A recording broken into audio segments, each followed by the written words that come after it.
Well, howdy, ya freaking goobers. How's everybody joking? How's everybody joking? How's everybody doing? Oh, you know what? The Ritalin. I meant to take a second one and it's worn off, and we're just immediately finding that out. Also, to be completely honest, there were a bunch of technical difficulties that I was dealing with in the lead up to the show. So I'm also a little frazzled because I'm pretty frustrated. You all keep complaining about how the audio is low. And so I was like, oh, let me fix the drivers. And then I was like, well, actually, does friggin' Streamlabs have an update that it needs to do? And then it turned out that yes, it did. You look like a samurai. Thank you. Yes. So I washed my hair earlier, and my hair always looks like such crap on the day that I shower for some reason. So I was like, what if I put it up for a little while and then I'll put it back down and maybe it'll look good halfway. Halfway good, normal. Halfway good, normal, maybe. Okay, my glasses are dirty, it turns out too. So, how is everybody today? I'm a little bit frustrated. It's been a kind of long day. I got outside a little bit. I touched a little grass. Uh, went to a park. That was fun. It was good going to a park. Hello. Yeah, so I'm going to say everybody's names now. It's time for the names, okay? Hello, YouTube chat. There's Noah. There's Aaron. My Body, My Choice. CJ. What's up? And then, yes, of course, the website chat, which is the one that we love. We've got 50, the puppy. We've got Mama Mephistopheles. There's Drea, Kitty Tick, Malena, Viren, Mama Mephistopheles. Mama Mephistopheles is such a great. I should just incorporate that into my warm up as like a just earlier I was doing like little Tommy Tinker sat on a clinker and he began to cry. I was doing that one, which is I guess it's more for the scale, but climate change. Yup. Why is the Midwest hot as Satan's ballsack? Many inquiring minds want to know. Okay, now I'm gonna turn the volume down a little bit because it was peaking. There's Junebug. Hello. Andes, welcome in. Phantom Angel of Music. We've got a grab bag of news, Is there ever not a horror, like a horrible mixture of news to talk about? And because I'm not seeing you again until next Wednesday, we're not streaming on Sunday, I have to get in like as much news as I can today to make sure we have enough content to carry us over to next Wednesday. So I don't even think I'm going to succeed at that. But we're going to friggin' try our best. Got this one spot that will not come off my glasses. Why are you not coming off? Get off of there. What is going on? Ask a Mortician says that the summer is like the devil's anus. Devil's anus.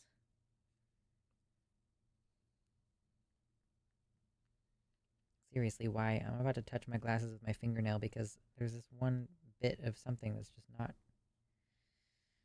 Okay, whatever. My partner said before I got my glasses, he was like, your glasses are never going to be as clean as when you first get them. And I'm like, really starting to feel that. Like, why are my glasses never completely clean? Is news binging a thing? Yes. Are you saying tuchus? Tuchus? Get your tuchus in here. Hit the freaking like button if you haven't already, my dudes. Members of the Horde.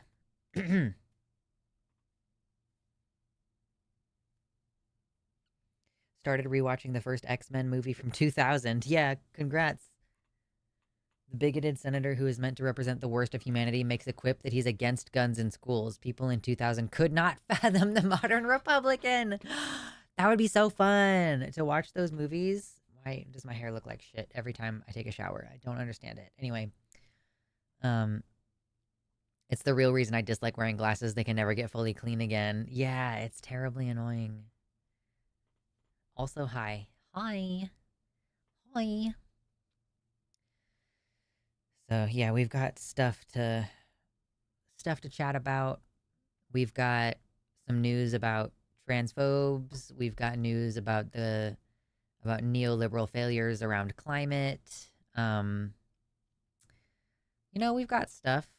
I didn't put together a very cohesive plan today. I was just like, you know what? I'll fucking figure it out. We'll talk about some stuff, and we'll work it out. You know. Ooh, I also wanted to talk about a Polish sprinter who set multiple world records in the 1960s, and she was transvestigated, basically, whatever the functional equivalent of transvestigation is in the 1960s. With contacts, you have to pop out your whole eyeball to clean it. Yeah, I can't say I'm interested in contacts, although it may be in my future. I don't know. I have astigmatism, so like contacts can help with that.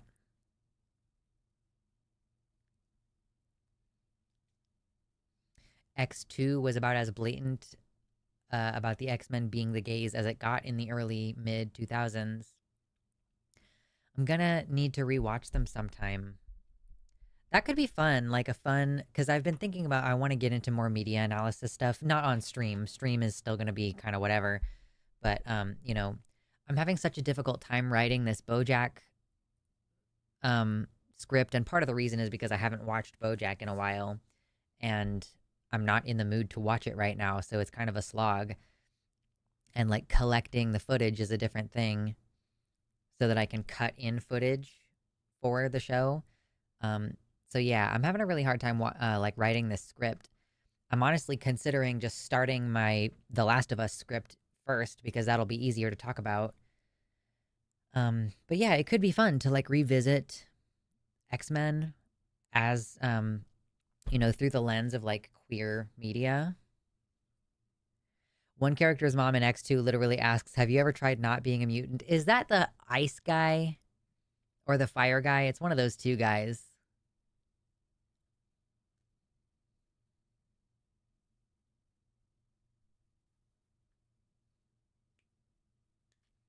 Poland mentioned, true.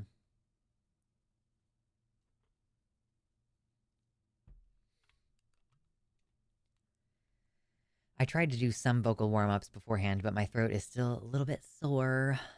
Just kind of I've realized that I actually hold a lot of tension, and like even when I'm not speaking, my voice is like squeezing all the way up here.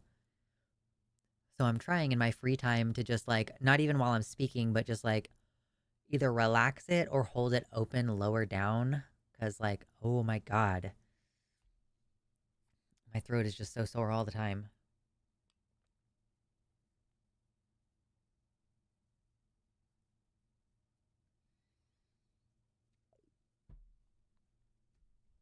Ah, delicious. Drink water, babes. I'm thinking about cracking open a honey stick. I should see if that helps a little bit. I'm so excited for this weekend. The Renaissance Festival is starting. I'll be out there. If you want to say hello, you can. That does happen. It happens like at least once a year out at the Ren Fair. Like at least one person comes up and says hello because they recognize me from online. And as long as you're not creepy or you don't threaten me or anything, then that should be fine. But yeah, I'm excited. I don't know if I'm gonna finish my shirt in time because I'm like making a shirt out of leaves and like overlapping them and stuff. But it's kind of I'm realizing that I probably need more leaves, so I had to go and buy more yarn today. Because I made a bust. I showed it to you before. Like I made a bust of my chest, or I had my partner help me by like wrapping cling wrap around myself and then wrapping a couple layers of duct tape around myself. So I just kind of have this thing that's vaguely the shape of my upper body. And I'm using that to kind of, in the place of a mannequin, to kind of stage the the leaves and try to get them on there. And then I realized, like, oh my god, like I am so much bigger than I think I am. Like, listen, I'm skinny, okay? I'm not like huge. Maybe like 150 pounds or something. Um, and I, yeah, I just am bigger than I think I am. So I'm gonna need to make more leaves, and I only have like a few days to finish this thing. So I might have to wear a different shirt the first weekend. It's a little bit sad. My mother-in-law is visiting and she is hanging out with baby for a second. Listen, you don't need to be here if you have family visiting, okay? Hey, Mama, that's great news. I think I've got a job soon. Still waiting on the formal offer letter, but my nepotism connected and has said they've decided uh my neopism. Are you saying nepotism? They've decided I'm one of the people being hired. Nice. Oh, my nepotism connection. Okay, you know somebody who works there who says that you could be hired. I get to be a case manager for a rehab place. Hell yeah. X-Men felt more important to say though. I would probably die of heat exhaustion in the process of making such a bust of me. I definitely got anxious while this thing was being made, and I did consider like that I might be hot.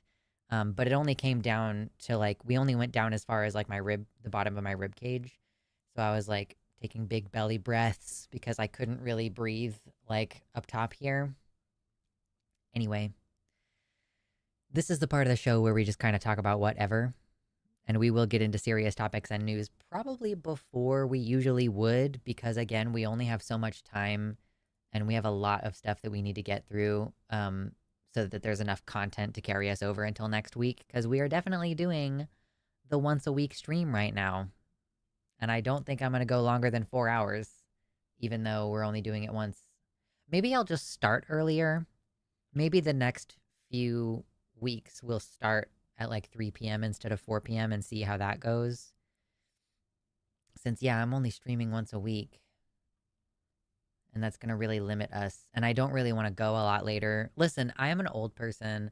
I'm actually thinking about quitting my D&D game because I'm old. And I'm too tired in the evening. So, yeah. I mean, like, yeah.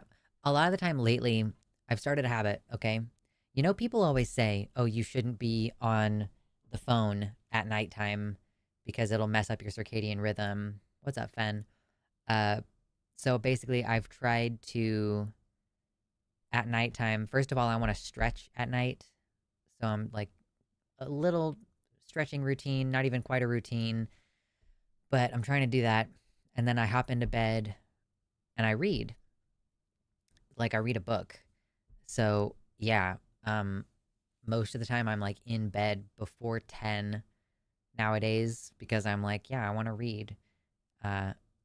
And I'm probably going to stick to a similar schedule when I move, but then it'll be 2 hours earlier because I will be on the West Coast. Ugh. Starting to get as excited as it is humanly possible to be about that right now. A cicada flew into my forehead 3 nights ago. Nice. Just directly in the forehead. Like head on, apply directly to the forehead. Head on, apply directly to the forehead. Lovely. Lovely.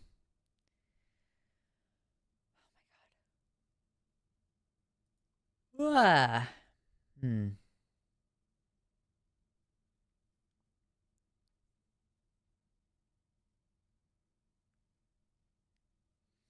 need a bed that can curl me up like a shrimp. I feel like most postures put so much pressure on my lower back that I want to stretch it out at night. Yeah. I'm trying to correct my dowager's hump. I've got like a lump in the back of my neck right here, like, you know, where the neck meets the back. And so I'm like, I'm doing chin. What do they call these? There's a word for this. It's like I'm just pulling my chin back, and it's like an exercise basically. And I'm stretching out my chest and like strengthening my back. And like sometimes I lay out on my roller, you know, the roller, and I put it long ways along my spine, and I just kind of do this and let gravity like really pull and stretch out my back. Scheduling and time commitments killing D&D games, new and unprecedented. Listen, there are 6 other people. I think they can figure it out. I think they'll be able to do it.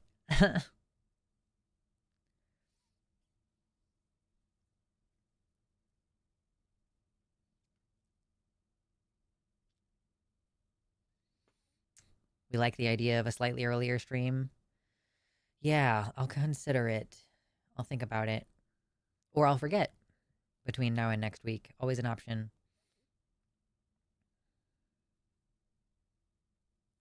I realized going back and looking at our original schedule that it was the original plan for us to start the game at 7:30. And I'm like, why did I agree to that? I have it in my head that it was supposed to start at 7, but I guess it was 7:30 the whole time.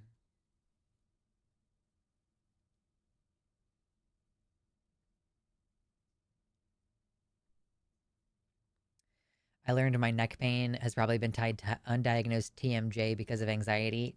True. Dealing with D&D drama right now. Oh my god. I would not be able to handle drama in my D&D group. I'm proud of my group. They're going to run a one-shot when I'm unavailable in a few weeks. Hell yeah.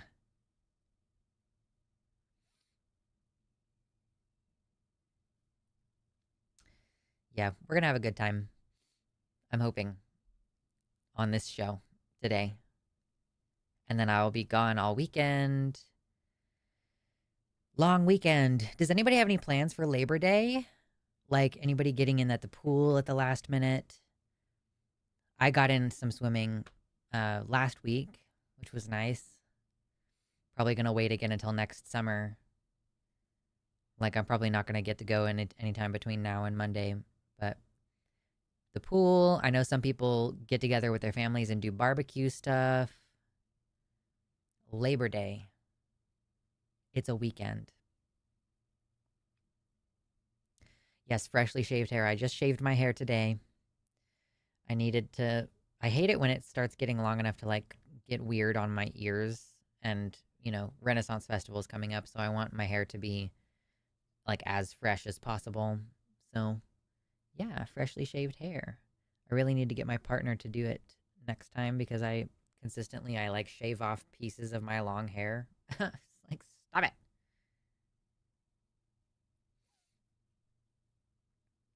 I've not seen the Viva La Dirt League D&D Logic series. I feel like I've seen Viva La Dirt League. Are they the New Zealanders? I forget that holidays are a thing sometimes. I forget that holidays are a thing all the times. I very rarely do I remember, like, oh yeah, there's a holiday coming up soon. It takes, like, it'll be like Father's Day, and I'm seeing a bunch of posts about Father's Day, and I'm like, oh yeah, is that today? I hate when the barber assumes I want a fade instead of a cutoff. Yeah, I stopped going to have someone cut my hair because she kept, like, no matter who it was, they understood that I wanted it to be clean, but then they would, like, swoop it in the front here and give me, like, this really curved front, and I'm like, no, no, no, no, no. I want it to be, like, as straight as you can get it, straight up to the front of my hairline. So that's part of why I started cutting my own hair.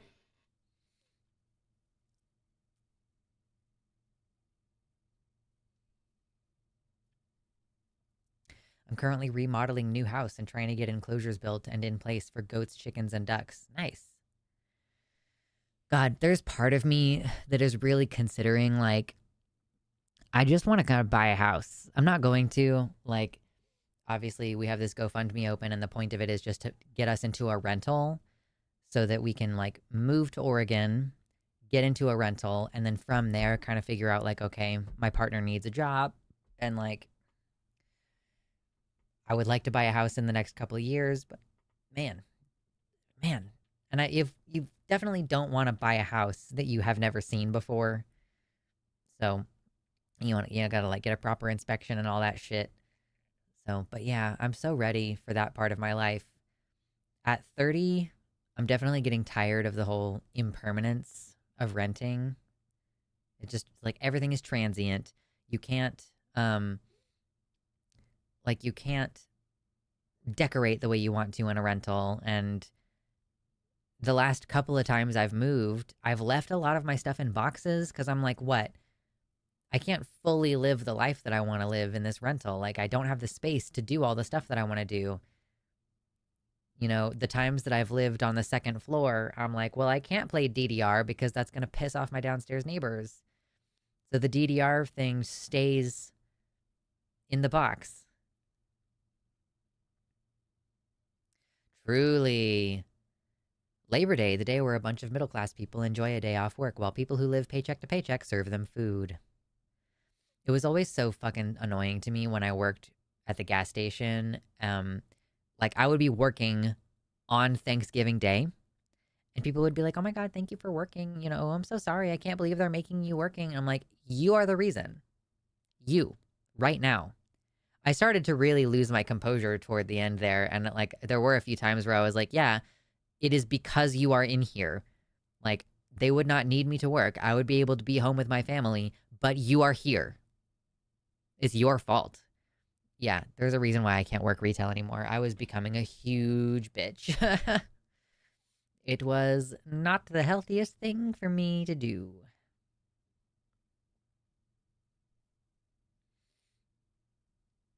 You should not be expected to remember Mother's Day and Father's Day as if it's your parents' birthday. I mean, it's a different day of the year every year, too, right? Like, they're both on a Sunday, but it's always a different Sunday, so it's not like I can memorize the day. Oh my God. Ugh. God. What else exciting is going on? We probably are going to have a relatively short faffing around part today, and then we'll start talking about the news, which I guess means, like, let me go ahead and get the news ready. We could do a little section about Kamala. We could do a little section. I definitely want to do a little section about this Polish lady. And there's a lawsuit that I want to talk about, and a native prairie project that I want to talk about. So that's like 4. I have at least 4 things.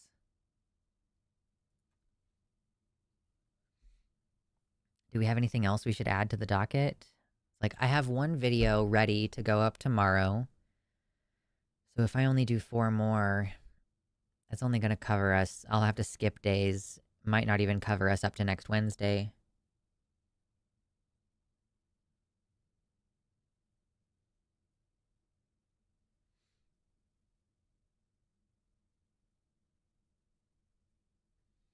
Let me look in the Discord. You all are so nice. You post links up in the Discord to recommend for me to cover it. Oh, there's like a Trumpy Trout, which is an ad running on Newsmax that someone recommended we react to it.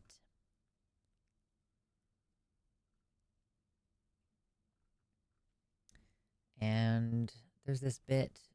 Vanderbilt patients join class action lawsuit related to release of trans patients' records. Yeah, I can't remember if we talked about this originally, but yeah, like what happened originally? Tennessee Attorney General requested information on patients at the Vanderbilt Trans Health Clinic, and they just provided the health information. Okay, yeah, so we potentially have like 6 things that we can cover today. Did you mention the Florida thing? Which one? If there's new Florida news, I don't think I caught it. No worries if you fall asleep at the keyboard, 50 the puppy.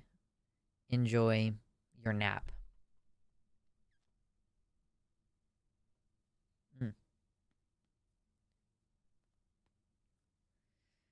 I'm so glad I learned how to pop my neck. It's probably not healthy for me, but whatever. I'm going to keep doing it anyway. Hey, please hit the like button if you haven't already. It's quick and it's free, and it's a great way to help the show. It always gets more people in here, like, immediately.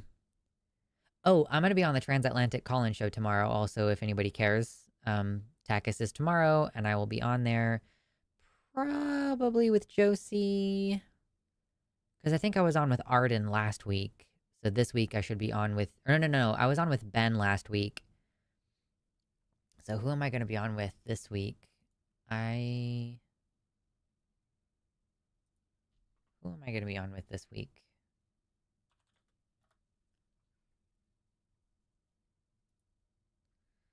This week? Yeah, it's me and Arden. So that'll be fun. And then I have no idea what the schedule is like for next month. We need to get that figured out, actually.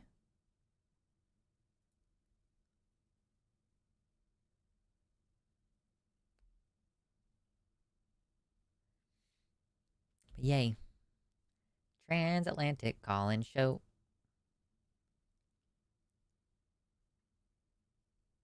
What's going on with Florida, y'all? Okay, there's 48 viewers, but only 33 likes. Come on. Let's pump up those numbers. Pump up the volume if you're Christian Slater. Classic 90s reference.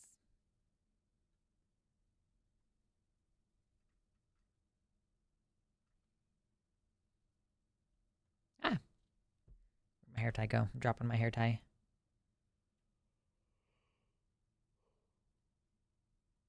Ugh. Hashtag I'm not with her is trending. What is this about?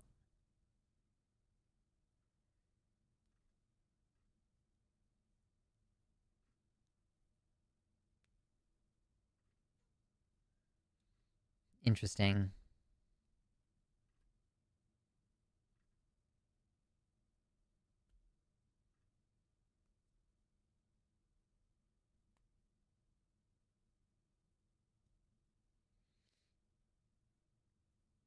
Yeah, those are rookie numbers. Okay, that's a little bit better now. All known evidence is neutral on what popping knuckles and necks does to your health. As long as you're not breaking anything, cracking has no known adverse health effects. Yeah. I do it because it feels good. I'll be like, oh, my back hurts. And then I'll ask my partner to pop my back. And then I'm like, oh my God, I feel so much better. Thank you. And like, yeah, there's a sense of relief. And I crack my fingers and stuff all the time. It's not even like something I think about doing necessarily. It like provides a sense of relief. Oh, and like, not only do I pop these knuckles, but I also pop these knuckles. These ones right here. And then also there's the secret thumb knuckle. Oh, yeah. Oh, the second one didn't want to go. But I got it to pop. There's like, because you have another knuckle right here in your thumb. You can pop it by like pressing on it like this. Feels good. Feels good, man. Isn't that one of our emojis? It's called Feels Good, Man.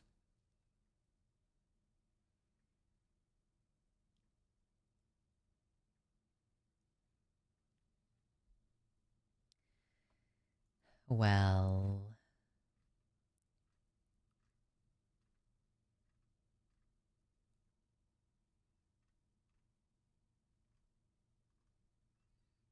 Did I show you guys that I'm crocheting a pumpkin? I'm still faffing about a little bit, but I honestly, probably in the next few minutes, we're going to just start busting through these news articles. But did I show you that I'm making a pumpkin? It's not for sale. It's for me. And I'm going to thread through and like, it's going to pinch and create little segments. Like, it's going to be fucking adorable, dude. I'm excited. And I think I'm going to make a little leaf for it too. A little leaf. I've popped my neck just by turning my head before. There's all kinds of snap, crackle, pop going on. Are you old enough that your knees crack while you're trying to do squats? Because that's how old I am. I was just doing like body weight squats yesterday. And it was like, my right knee was like, I was like, are you okay, sir? Like, how am I going to add any resistance to this if you're cracking like that right now?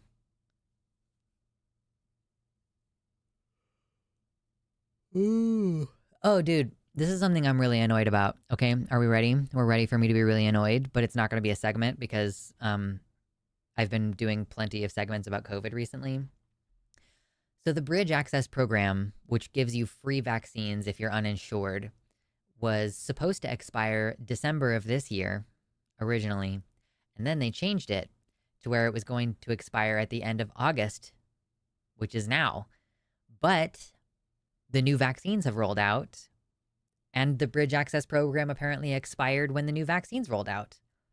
So I'm trying to get my partner to get vaccinated.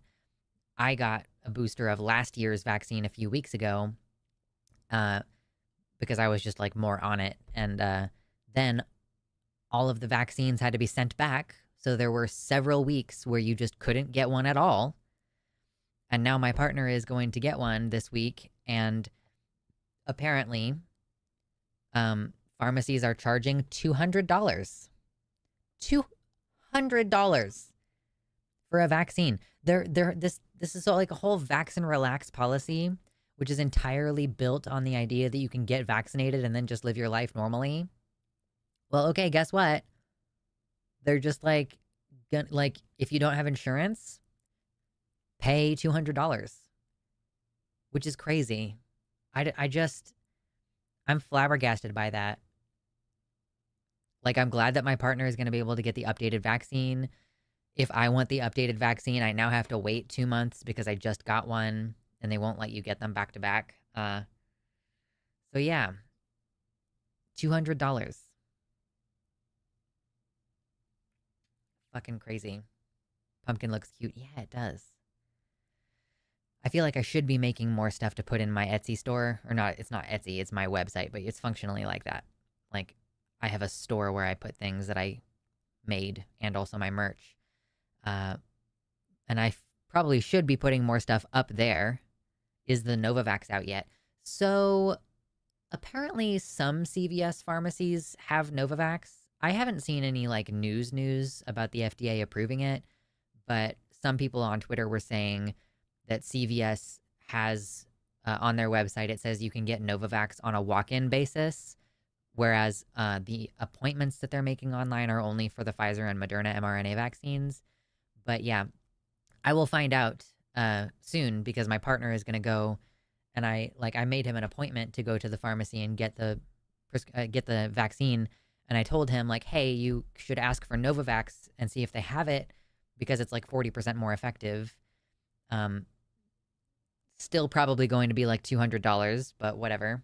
At least you're getting the maximum protection you can. And yeah, if I can, I'll probably get Novavax in like October, as soon as I reasonably can get it. But yeah, it's just absolutely kind of insane to me that they're charging $200 for it. Like, you know that I can't afford $200 a month for insurance, and that's why I don't have insurance, right? Do you think if I can't afford $200 a month, which is $2,400 a year, like, do you really think that I can afford $200 on a one-time basis? Like, yeah, it's just cutting into us saving money to move is the main thing. It's pretty annoying. And of course, like, rent is coming up right now, you know? Anyway. It's just fucking stupid. Yeah, insurance is a legalized scam. I don't disagree with that at all. Just as a whole concept, like, insurance, as a business, it functions on like hundreds of thousands of people, paying them every month and not actually needing healthcare. Like, you're paying for healthcare that you mostly are not going to get. And then every once in a while, 1 or 2 patients might get cancer or break a bone and like require additional treatment or testing or whatever. And like, yeah, but if you have like relatively decent health, it's just, and like, not only that, but you're paying like several $100s a month for this thing. And then you have like a $5,000 deductible so that they won't even pay anything until you pay $5,000. Like, most insane shit I've ever learned about anything in adult life was the idea that like your insurance, which you're already paying thousands of dollars a year for, won't cover anything until you've already spent a certain amount of money. So like, all right, cool. Anyway, I really hope that my partner's next job has healthcare because the one right now doesn't have healthcare. So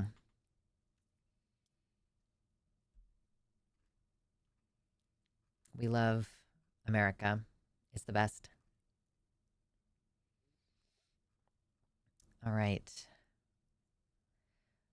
Only problem in the US is that fewer and fewer people are objectively healthy, thanks food industry. Well, I mean, of course, there's a lot of reasons for that. Like, our society does not encourage physical activity. You have to go out of your way or pay to join like a sports league or something. If we had walkable cities, rather than like, yeah, that thing is within walking distance, but I'm going to have to cross like a major thoroughfare in order to get to it. And I don't like walking next to all these cars and stuff. Or maybe there isn't even a sidewalk. our society is built to, you need a car really functionally. And the food, healthier food is more expensive. Like there's so many different things that go into making our society less healthy. And there's of course the let it rip tactic on COVID and the flu and everything else. I'd be fine if we were just all communally paying for healthcare. That's how universal healthcare works. The problem is we're paying for rich a-holes yachts. Yeah. Yeah, there's like a dude who owns the insurance company who is profiting off of our the fact that we might need healthcare at some point. Like the fact that we might need healthcare. And of course, there's the fact that providers charge more because insurance is involved. Like the healthcare that you receive does not cost that much. Like doesn't cost what they're charging you. They're charging you more than what it's worth. Anyway, oh gosh. Okay, what should we start with today? Because we've got things, we potentially have like 6 different stories, and I want to go over them, or I want to bitch about them, whatever the situation is. And maybe today we can get to 100 likes. I wish with all my heart that we could get to 100 likes today. And it would be great to get to $100 in donations so that I'm wearing a sports bra under here. I'm not wearing a shirt under here. So you might even get some tummy as well as a flex when I get to $100 in donations today.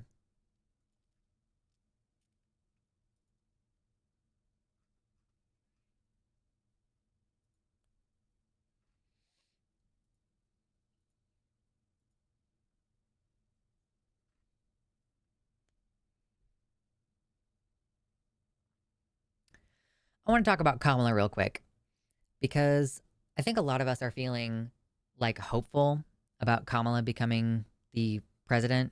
Like I think that that is something that a lot of us are feeling good about, especially with her bringing on Tim Walz. I like Tim Walz. He seems really cool. We've made some content praising him and talking about how much better it will be for the country if Kamala gets in rather than Trump. I mean, that's like very clear. And it feels at this moment like the Democrats just have to be not Trump and then they'll just win. Or like that's what they're banking on. Because I think at this point, the Democratic Party, like we don't have a platform right now. I haven't seen one. If someone wants to link in chat and provide one, that's great. But I don't think we actually have received a party platform yet. This is like the statement of what you intend to accomplish. We've been hearing speeches and, declarations at the DNC. And, a lot of people are kind of disappointed in the quality of the promises being made at the DNC. And I haven't refreshed on any of that stuff really, because I was just kind of like, whatever, the DNC. Okay, there's probably a lot of hullabaloo and a lot of copyrighted music. But yeah, we would like to see a platform. Wouldn't that be great? And it just seems like we're not going to get one. And I kind of wanted to highlight a couple of posts that I saw about Kamala and like how she has shifted on some of these things. So back in 2018, Kamala was gearing up. She was one of the choices back when we did the last Democratic primary, when Biden won back in the day. So we had all these Democrats making all these promises, making all these declarations. And so back in 2018, Kamala was saying, hey, I'll say it again, Trump's border wall is a waste of money. We should be using that money for infrastructure, Medicare for all, or tuition-free college, right? And this seems like a pretty standard Democrat thing. Like, okay, yeah, we're criticizing Trump's border wall, and we're saying, let's spend this money on infrastructure, like let's build the roads, let's do Medicare for all. Medicare for all was pretty popular back during the 2020 primary season in a way that it just isn't now. There's like no conversation happening around Medicare for all. And before we started the segment, we were complaining about insurance and how it's a scam and everything. Like the concept of Medicare for all is just that there is a public insurance option that everybody can access. Like, I guess the assumption there is like, as long as your employer doesn't provide some form of health care, and it should be accessible and it should cover things that you need. There are several states that have like put out more comprehensive Medicare deal where it's like, okay, if you're under a certain income, it's really annoying when this stuff is income based because like, yeah, what if you're a subcontractor and you make really good money? So, but like, it's like you don't make good enough money to just get healthcare at cost, but you make too much money to get health insurance. Like, this country really underserves the middle class in that way, or like people who are just verging into the middle class. It's kind of a nightmare, TBH. But so why? If she was so gung ho for Medicare for all, tuition free college, and infrastructure, why have we not seen any conversation about that? Well, so first of all, there's the criticism of the border, right? This snippet from Axios says if she's elected president, Kamala Harris pledges to spend hundreds of millions of dollars on the wall along the southern border, a project which she once opposed and called un-American during the Trump administration. So the Democratic Party is supposed to be like functionally different, like materially, it's supposed to be measurably different from the Republican Party. And yet, Biden has continued the practice of family separation at the borders. There is like this very popular rhetoric, the idea that, well, you can't cross over the border and like get in here illegally. You have to be on American soil in order to claim asylum here, in order to request asylum here. My keys were in my pocket.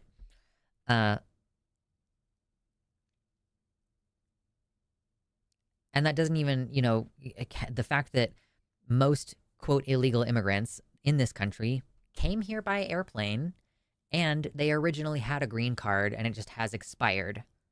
So, like, so many reasons why dedicating resources to a border wall is useless. Oh, and also, we were talking about this in the Discord server the other day, and Byron, thank you for posting links about it, but along the southern border, a huge percentage of that land is private property. So you would have to like purchase land via eminent domain and create easements on the property to be able to reach the wall to build it. And huge chunks of that area of the border is straight up desert. So like, okay, what are we really doing here? Like, what is the point of this? Why would she promise hundreds of millions of dollars to a border wall? And I think her running partner even said, Tim Walz was like, well, if Trump builds a 30-foot wall, I know the first thing I'm going to do is invest in the company that's making a 32-foot tall ladder. Like, you can keep building the wall taller and taller. Like, people are going to find a way around. They're going to find a way over. They're going to get on an airplane. It just feels like we're getting more of the same. It feels like people keep promising me that the Democrats are going to be different. The Democrats are going to be better. And like, okay, I concede that the Democrats are not literal fascists. They're not literally like planning on putting trans people in camps. They're putting brown people in facilities where like they die in fires and stuff. The breakdown of the land along the border is something like 40% public, 39% private, 5% Native American owned, and the rest kind of unclassified. Yeah. Oh, 36% private. Okay, yeah. So only 40% of the land along the border could they just go in and build a wall or a fence or whatever. And the rest of it, they would have to negotiate with native tribes, or they would have to purchase via eminent domain, or negotiate even with like private landowners. Can we build a wall with built-in ladders? Yeah, let's. Drink some water, lads.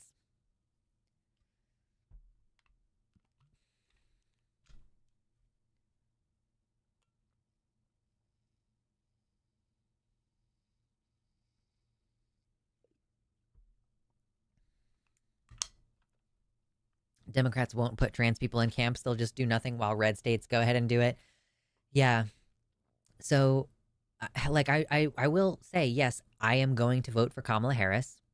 I live in Kansas. It's probably not going to matter, but I'm still going to do it because I have more faith that she's going to be a decent president than I have faith that Biden is going to be a decent president. Like, I'm glad that he dropped out because I wasn't going to vote for him, but I will vote for Kamala. And I think that everybody else should too, no matter where you live. Like, even if you live in a state that's usually deep red, because you never know. Like, so many old people who were registered Republican died from the pandemic and are dying from the still ongoing pandemic. But like the demographics could have shifted, right? So even if you live in a red state, still vote for the president and like also vote down ballot and everything. Local Democrats, I think, are usually better. But even then, you have to like thoroughly do your research because lots of people are just registering as Democrats, even though they're actually Republicans. There was that lady whose name I can never remember in South Carolina who ran as a Democrat in a brand new district. And then she turned Republican as soon as she was elected. And then you've got what's his face, Fetterman, who said he was a progressive Democrat when he was running, and now he's functionally like dropped the progressive label, and now he's just a centrist Democrat like the rest of them. So yeah, like I still think it's important for you to do the research and like vote vote for who you think is going to win and who you would like to win, and like hopefully that's Democrats, right? But let's not pretend. Like, stop lecturing me as though they're so much better, because they are still separating families at the border. They're still, like, there's been thousands of, like, lost children in the process of, applying for asylum or whatever. I was just reading this the other day, and I didn't save the link to it, but there have been, like, tens of thousands of children who've gone missing in the process of their immigration proceedings. And the government really only becomes aware of this when those children don't show up at their court dates. Like, where are they going? Where'd they come from? Where'd they go? Who the fuck knows? And like, then you get into this, like, I didn't even, obviously this is an entire article that I haven't read, but like Kamala Harris has ditched Medicare for all. There's been no conversation about it. It's something that she apparently cared very deeply about only 5.5 years ago. And I haven't personally seen any conversation around raising the minimum wage. We know under Biden, like as soon as he got in, they were like, oh, well, there's this appointed position called the Senate parliamentarian, and they say that we can't even have a conversation about writing a bill that would increase the federal minimum wage. So the federal minimum wage hasn't gone up in, 15 years? Something like that? It's $7.25. Like, I live in Kansas. We have a federal minimum wage here, $7.25. And the cost of living is like $14 an hour. And I live in Kansas. It's cheap as hell to live here. Well, except the taxes. Like, they absolutely screw us over with the income taxes here. And yet we still somehow don't have robust public services. Like, it's the weirdest thing.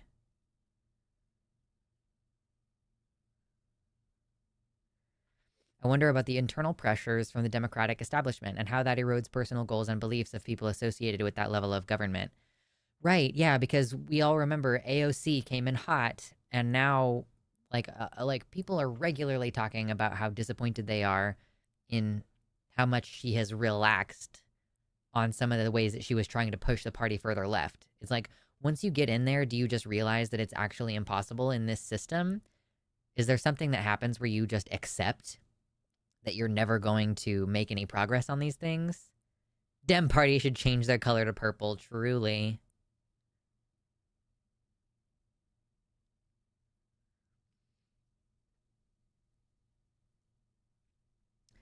Democrats don't even use the power when they have it, and they always have an excuse to not use their power to get things done. It needs to be called what it is. It's weaponized incompetence. That's a really interesting way of framing it.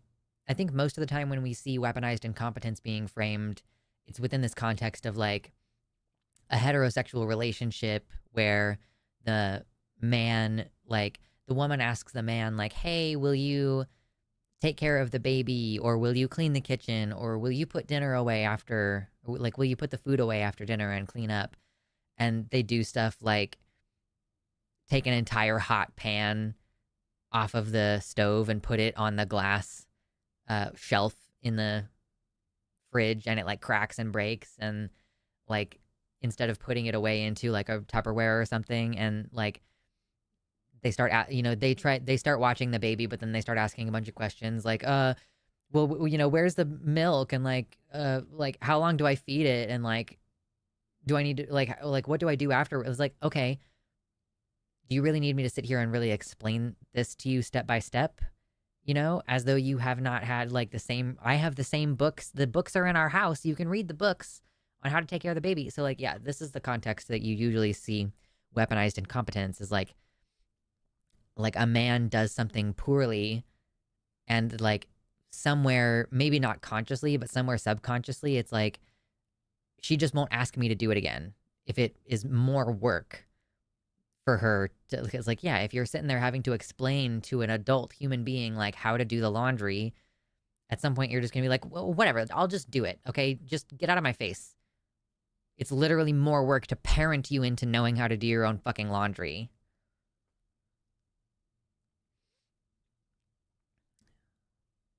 Interesting anarchist leaning writing about this type of thing is Means and Ends by Zoe Baker. I'll have to remember that. But yeah, I can kind of see that being, in this case, the Democrats they end up in situations where they have power, and, maybe they don't have both the House and the Senate, but maybe they have the Senate and the presidency. And like, that should be enough to get things done. And like, it's not entirely their fault. I guess they have the filibuster or whatever, but there is such a thing as like executive power. The president could just do things, and they just don't, right? Like they're just like, they're bumbling along like, oh, we can't do anything. Oh, there's an appointed position Senate parliamentarian who says that we can't have a conversation about minimum wage. And it's like, we are well past the point at which our ancestors in the past would have taken some retaliatory action right now. Biden's student loan forgiveness could have been done instantly. Instead, he chose a route that Republicans could block via the Supreme Court. Biden could pack the court at any time, but instead Dems talk about an amendment that will never pass because you need 3/4 of the vote. They always have an excuse to not do what their voters want, do what their donors want, and campaign on the same things that they're not going to do the next election cycle. Yeah, absolutely. And I was just reading something today that like somewhere around 80% of Democratic voters want a ceasefire, and actually it wasn't a ceasefire. It was that 80% of questioned voters, Democrats, wanted to stop sending arms to Israel. And it's like, so, okay, how are you going to do something that 80% of your constituency, not the full, but like 80% of your registered Democrat voters do not want you to do? Because they don't need to listen. Like, because they can just say, well, we're not Trump. You have to vote for us. Otherwise, fascism will happen. Like, okay, but why don't you promise something better? Why don't you promise something different? Why don't you impeach all of these Republicans and all of these judges who are slowly eroding democracy? Why don't you actually do something?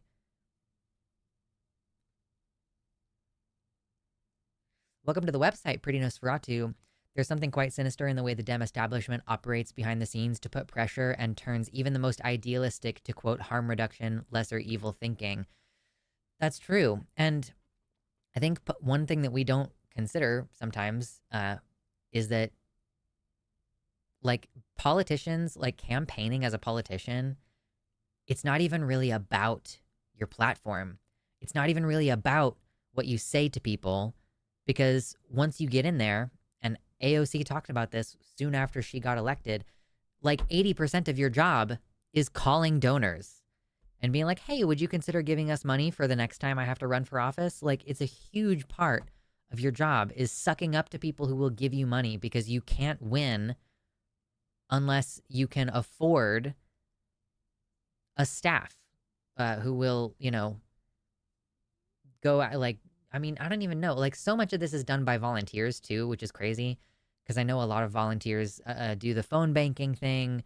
Volunteers do the whole knocking on your door thing. Do we even have like a advertisements for politicians anymore? I don't watch TV and I use an ad blocker, so like I don't ever see ads. So it's like, where's the money even going?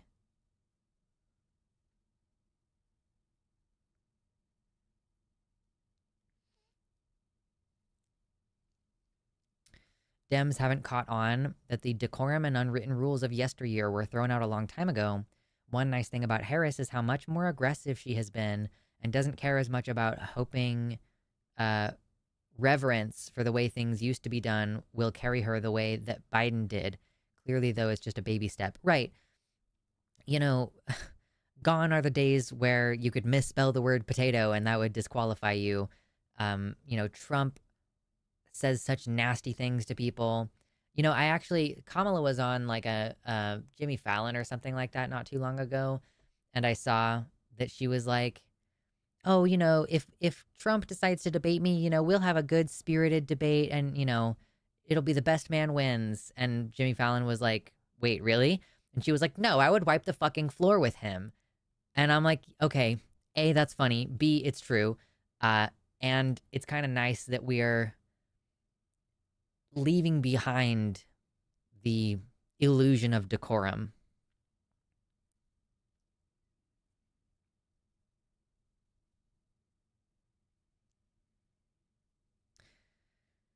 Mama predicts if Harris loses the election, they will blame the left. If she wins, they'll say they didn't actually need us and they don't owe us anything. They know that the left is a big enough voting bloc to sway the election and they despise us for it. Right. Yeah, but we're held hostage, is what it feels like. Like, as a leftist, none of my views are represented by any of our people in government, really. Medicare for all? Nope. Tuition free college? Nope. Federally legalizing cannabis? Nope. Like, not even to speak of a conversation about expropriating the property of like major corporations that are buying up all the housing and price jacking us out of that, or like no conversation about price controls at the grocery store. I was just reading something about how the Walmart was considering putting in, instead of the traditional paper tags, putting like a digital tag along the entire store, which could mean that they surge price. Like if it gets hot outside, they could just price jack the water and the ice cream, which is like insane. No conversation about rent control. Just nothing is going to meaningfully change except like, yeah, if Trump gets in, things are going to radically change to fascism, and if Kamala gets in, things are going to continue to gradually slide toward fascism. And these things that we want for the good of people, for the good of as many of us as possible, they're just not going to happen. Yeah, if the Dems controlled the House, Senate, and presidency, I doubt that they would get any of this stuff done, because then they can't campaign on it next time.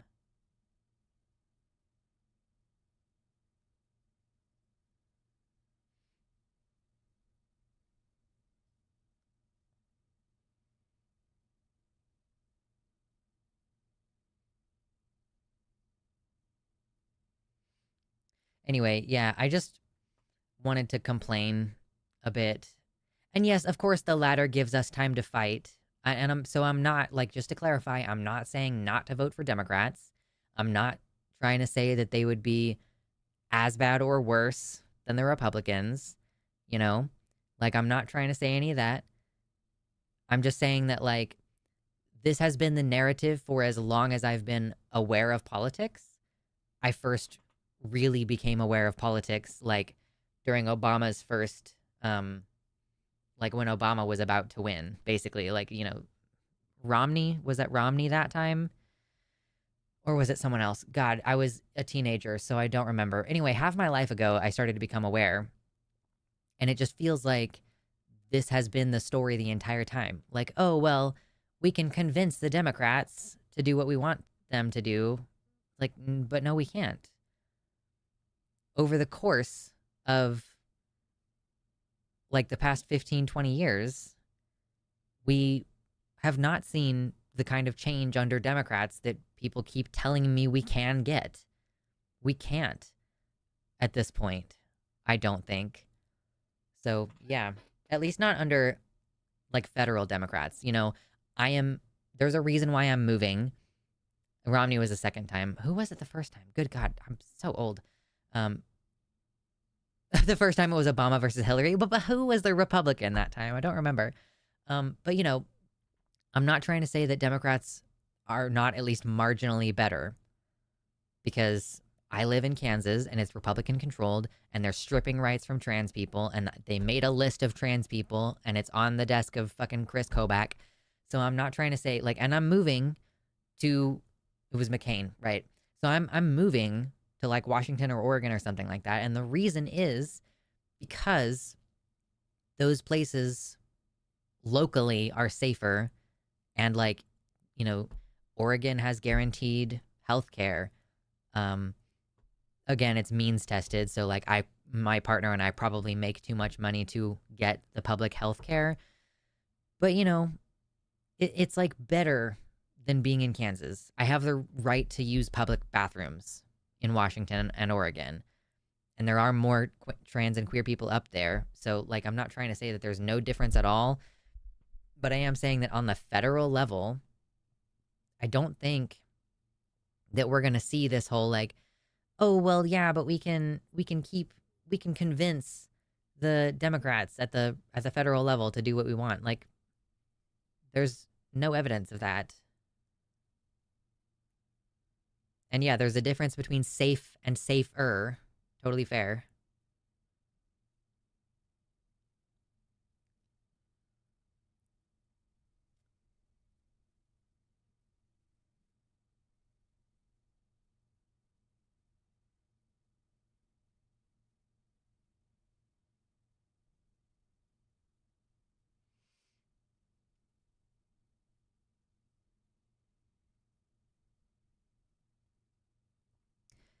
Goes back to Rome again. Always. Last guy who tried to be for his people and reduce corruption got stabbed a bunch of times. Might happen again, you know? It really is messed up how people get close to making change and then nothing happens. Yeah. We have to build it locally. That's my personal opinion. I'm going to go make a little homestead and create like community connections at the farmer's market. And like, I feel that that's the only path forward. Yeah, basically, yeah. We need to hold off the federal level of fascism long enough to enact more local and small scale changes across the country. Yeah, that's basically my opinion. I'm not sure what else we can do, really, at this point.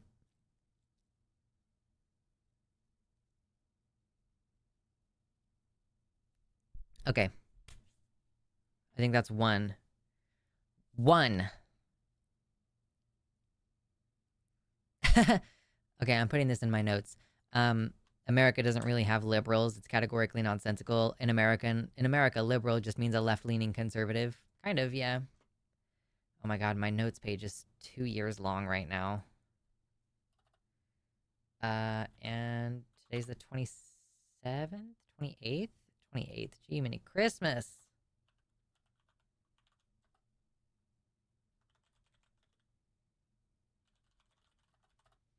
All right, now it's in my notes. We did one segment. One seggy seg down.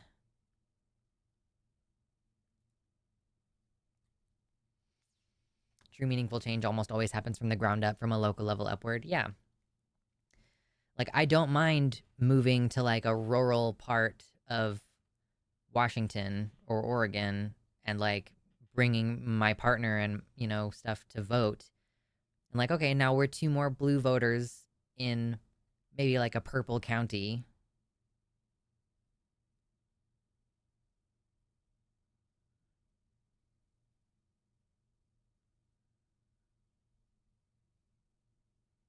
The one thing that scares me about the local approach is that a model that shows an alternative way of doing things that an alternative way of doing things can work will not be tolerated for long. Yeah, I can see that being a reasonable concern.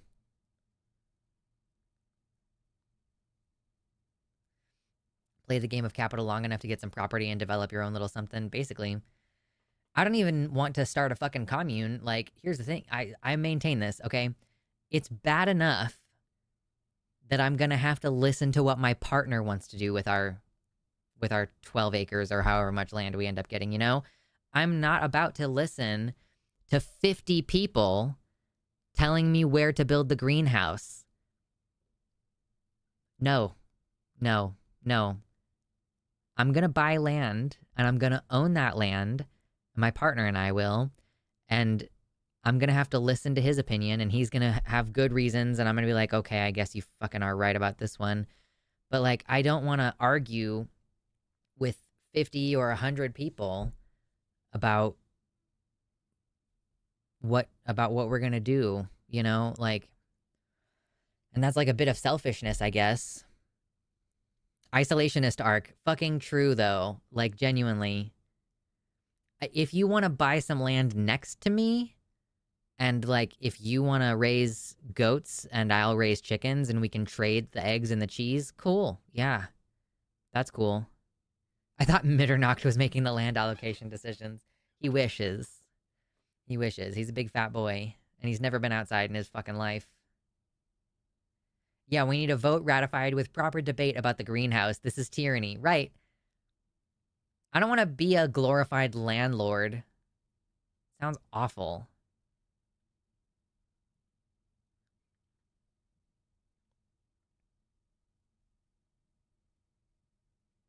I'd like to be a part of a community of people who share ideals. A community of also landowners is preferred. If I do any commune stuff, I would be separating off single acres to sell and have them be a neighbor, but that's it anymore. Yeah. Luxander, you should build the greenhouse over there. Build it right next to the slime hutch. Well, don't you know you can't change the location of the greenhouse? You'd have to build the slime hutch right next to it. I've tried communes, but most people are not ready but want to play. Yeah, you know, I was actually reading some stuff in the intentional communities subreddit recently that was like that was trying to get the idea of some people's opinions. Like, what is your opinion of like the fact that in an intentional community that you getting to have a child is something that goes up for a vote? And I'm actually of the opinion that that makes sense. That like, let's say you have 50 people, you know, and there's one family that has, or you have several families that have children, and the children can't really work, or it wouldn't be ethical to make them do hard work. Maybe they can do little stuff, like, you know, maybe they can spread seed to feed the chickens, or, you know, maybe they can go pick tomatoes off of the tomato plant or whatever. Oh man, I had a dream last night where my garden popped off and there were so many tomatoes to harvest. I should go check on it. But yeah, you can't expect the children to do like full labor, and they can't get a job outside of the commune to like make money, right? So if you already have children present, if someone wants to have a child, you would need to like collectively go like, okay, well, how much resources do we have? You know, the person who is pregnant is not going to be able to contribute in the same way while they're pregnant or for the first couple of years after the kid is born. You know, so we're actually going to lose one worker and then we're going to gain another mouth to feed. So like it kind of makes sense to me that that needs to be a collective decision, right? But that's the level of control you have to be willing to give over if you're in like a sustain like a oh my god, what's the word for it? Like you're building your own food and like you're having to do all your own shit. Like you can't be fully isolated probably. But like if it's a self-sustaining system, then yeah, like that's the level of control you have to be willing to give over.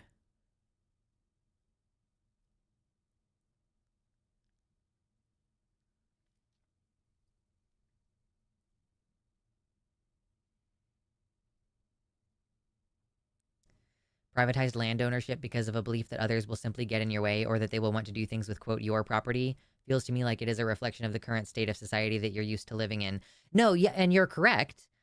Like, if we were like already in a situation where the government had collapsed and there is no one to enforce land ownership laws, right?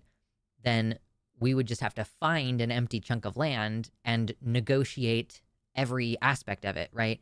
But currently we live in a system where, like, I have to go buy land. I have to have a government signed piece of paper that says that I own it. And if there are any questions about the boundaries of that land, the government has to come in and enforce it, right? Like, I'm not saying that that isn't like something that is heavily reliant on the current system, like for sure. And I would feel differently if I were in a system where it's like, because the thing too is like, yeah, if I decide to have people come live on my land legally, I have liability.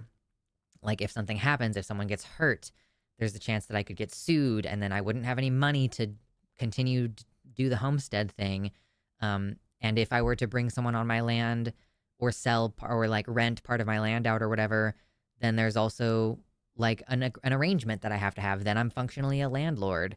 So like, yeah, given that we still have that structure and we probably won't lose that structure entirely in my lifetime, at least, you know, especially because I'm going to go move to a place that's climate stable.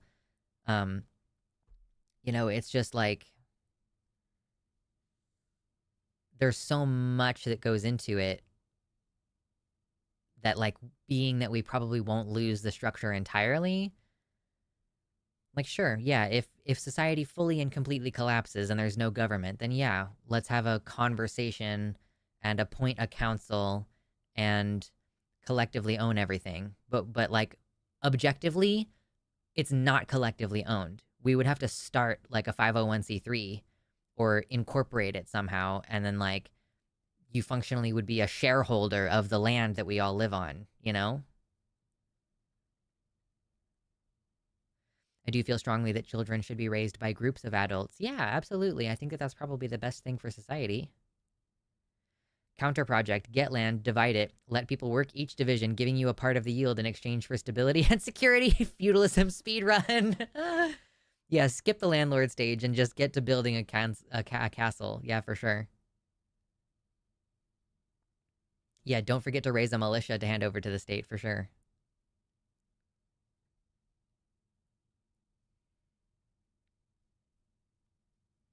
Unironically, I think, quote, my land, while necessary now, is the main part of the problem here.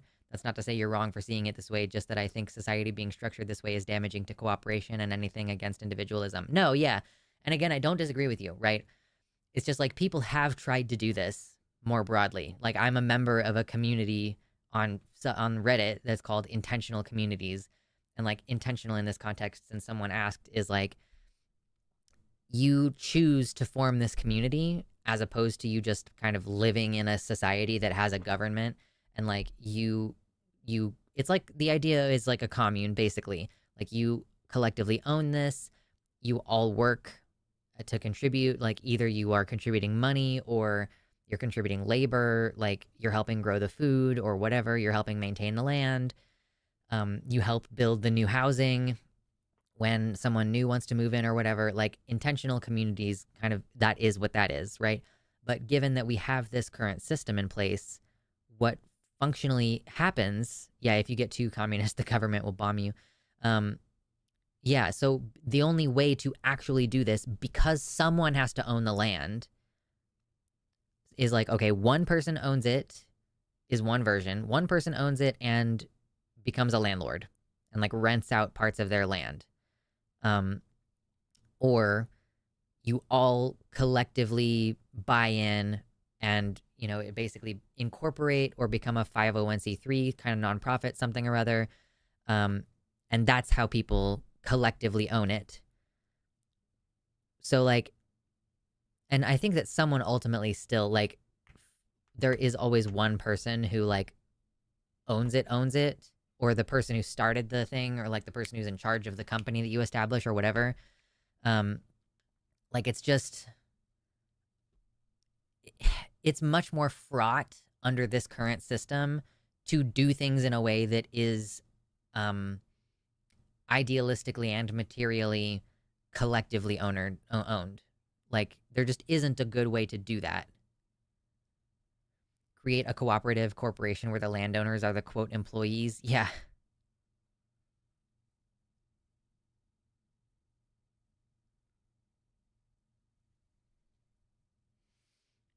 Yeah, Nosferatu says we have to start where we are, otherwise we're just fantasy playing civilization. Yeah, like again, if society collapses and there is no concept of land ownership, then of course that changes the playing field, and I'm not going to go squat on a piece of land and say, "Yeah, this is mine and no one can tell me what to do with it."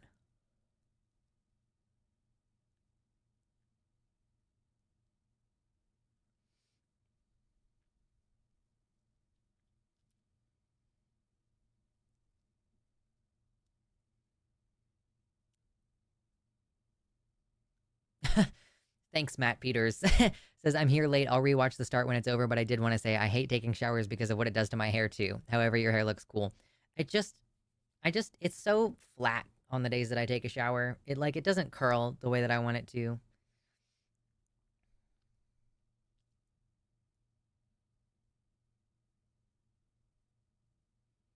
I nominate myself for landlord.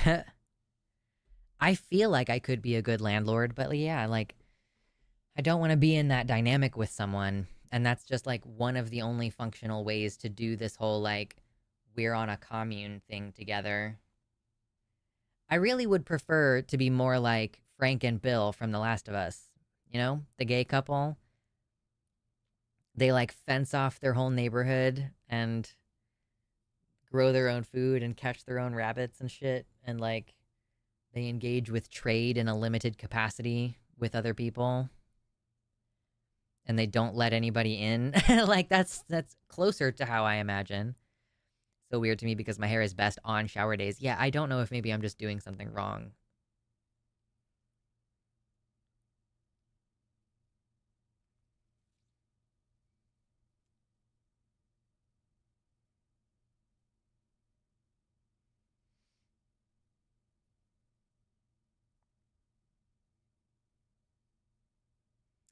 If society collapses, raid your local library because the books will have info on where you will be able to thrive off the land near you. Also, info on old style building techniques and electrical engineering books helps you set up a small personal grid in time. Never forget your library. That's a good point. Although I have the Self-Sufficient Life and How to Live It. I have the Encyclopedia of Country Living, and I'm also thinking about getting the Foxfire books, although those are very expensive. So that will probably have to wait. But yeah, I already have I have a little library started of, stuff that will teach you how to be self-sustaining. Dream situation to be in, fenced off with a gay partner. Yeah, exactly. Excuse me.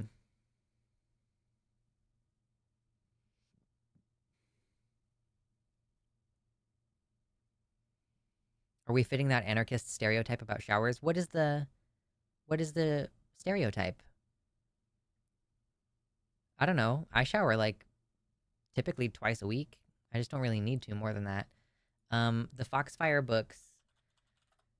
Um, they it's a series of books, and they go into like all kinds of different stuff. They have cookbooks. They tell you about winemaking. Um, let's see. Firefox book series. The complete collection is like more than $200, and it goes into like it teaches you like okay, this doesn't have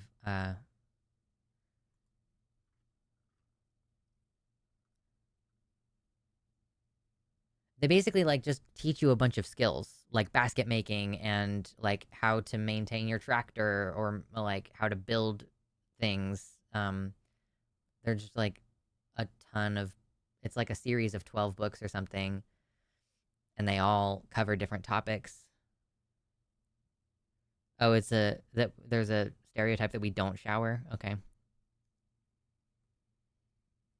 I canceled my gym membership. Like Foxfire 2 says ghost stories, spring wild plant foods, spinning and weaving, midwifing, burial customs, corn shuckins, and wagon making.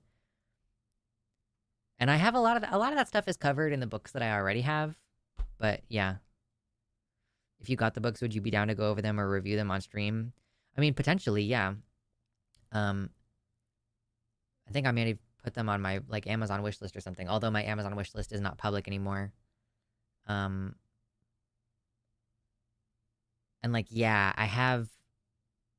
When I get done reading the fiction book that I'm reading right now, I'm gonna switch to reading nonfiction at night. So I'll probably read The Conquest of Bread, and then I'll get moved out of that, and I'll go into the Encyclopedia of Country Living or something.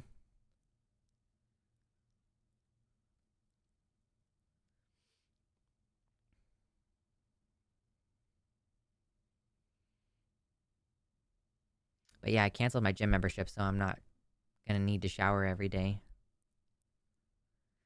I'm sad because when I start this job, I won't be able to come to these streams because the hours are 11 to 8. I won't be back in chat until Sunday shows come back, or if there's slow days, maybe. Yeah, I know, it's tough. No worries, though. We appreciate you. Okay, why don't we do this next thing?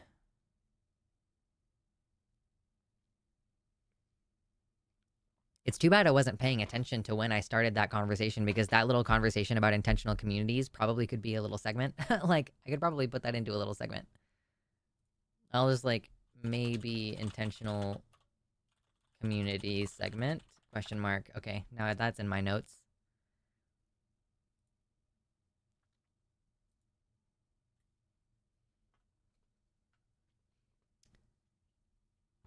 The Right to Be Lazy is a good nonfiction book on anarchism, even if it's a tad idealistic.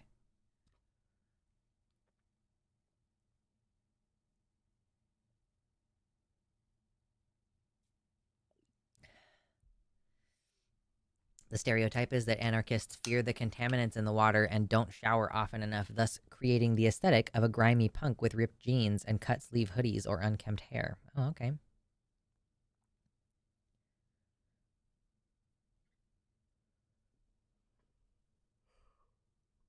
Yawn. Can we get to 69 likes? We're so friggin' close. They're turning the friggin' frogs gay.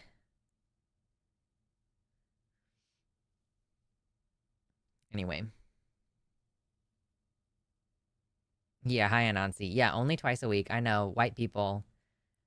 I just, listen, it would be different if I, like, left my house very much, but I don't. Like, I don't get super sweaty. I don't know. It just feels unnecessary. And also, my skin is so dry. Is it nap time now? Oh, yeah. I wish. We had, like, a couple donations to the GoFundMe today, which was nice. Like, one person posted $6, and you know that a person who donates $6, like, doesn't have a lot of money to spend, so it's deeply appreciated.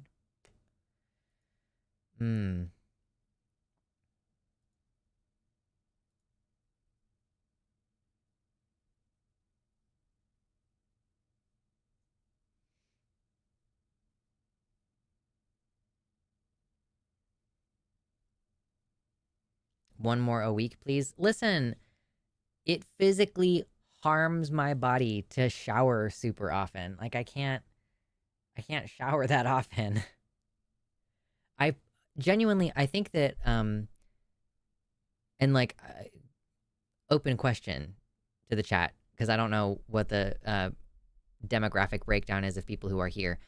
I think that Black folks have this sense that you need to shower more, not because of, like, what, probably not out of what was originally an earnest desire for cleanliness, but what was originally, like, being punished for being dirty.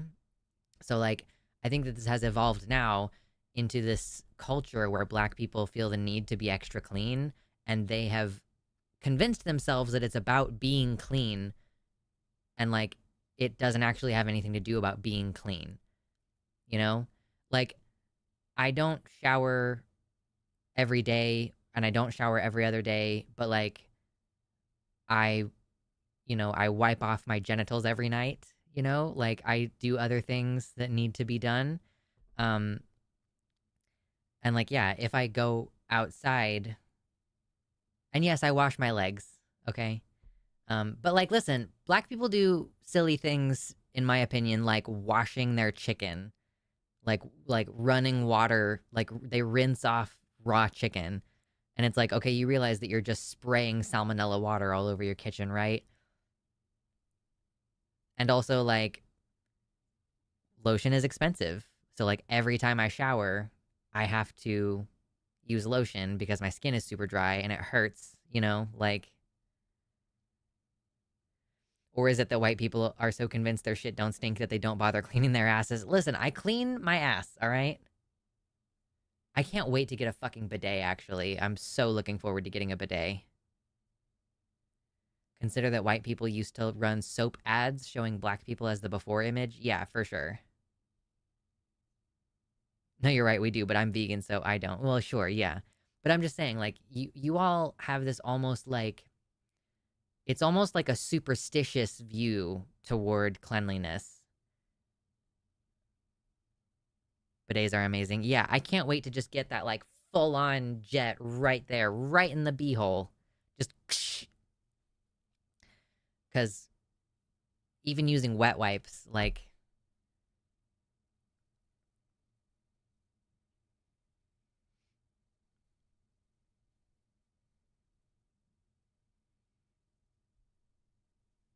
I won't take this guff from your pasty ass. I mean, listen, it's like, is there any evidence that showering very often is better for you, or that it actually impacts cleanliness, or that it actually impacts bacteria? You know? Like, evidence shows that you should change your sheets once a week. I'm not perfect about that, but I do aim to change my sheets once a week. Evidence shows that you should change your towel after 2 or 3 times you take a shower. I do that, you know? Yeah, exactly. Having dry skin from a condition sucks. Lotion costs a lot when you have to use it all the time or your skin starts hurting. Yeah, like I'm so itchy and I'm like thirsty all the time. Like I'm chronically dehydrated, which fucks with my skin. Strimmers sails like swears like a sailor. Also strimmer says beehole. I know. I swing wildly back and forth between the two.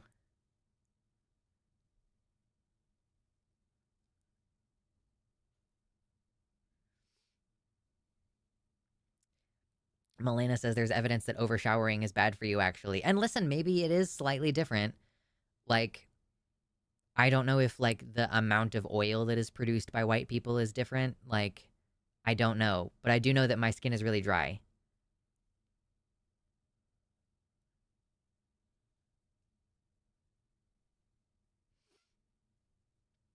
Lotion industry needs you to buy lotion, not have healthy skin. Most dermatologists agree that you don't need to shower every day. Yeah. And I use, like, a sensitive skin lotion that's, like, unscented. It's the kind of lotion that you can safely use on a tattoo. Like, when it's still healing. Switch to oils or make sure your lotion doesn't have acid or alcohol in it before the last few ingredients. I think glycosine I call. Yeah, it's related to my POTS. Yeah. Chronic dehydration. Yes, that's because of my POTS for sure.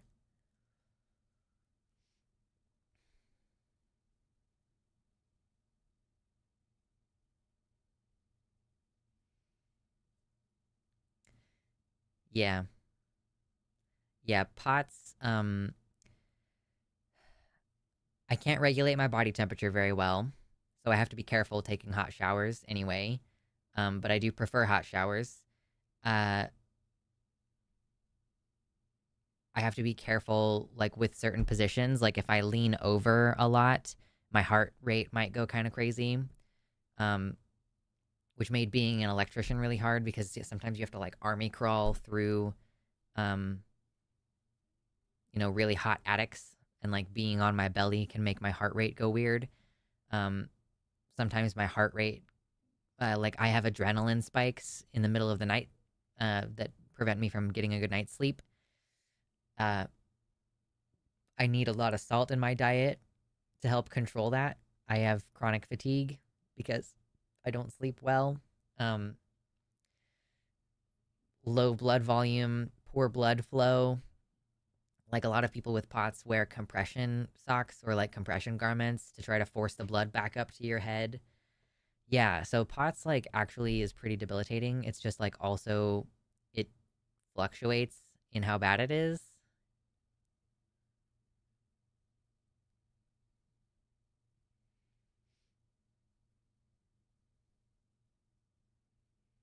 And yeah, like I'm chronically dehydrated. So you know when you get like imprints on your skin, like if you wake up in the morning and you have like imprints from like laying in one position for a long time, sometimes those just stay on me for like hours. uh and I have to be like, okay, I got salt pills so that I can rehydrate myself. Does shower frequency affect it? I mean, so if I take a really hot shower, that can make me faint. Um, so sometimes I have to like leave the shower curtain partially open so that I don't faint in the middle of my shower. I cannot masturbate in the shower because that increases my heart rate too much and I will pass out. My legs will start to tingle and then I'll feel like I'm gonna pass out. And also water draws moisture out of your skin. So like being in water will pull moisture out of your body.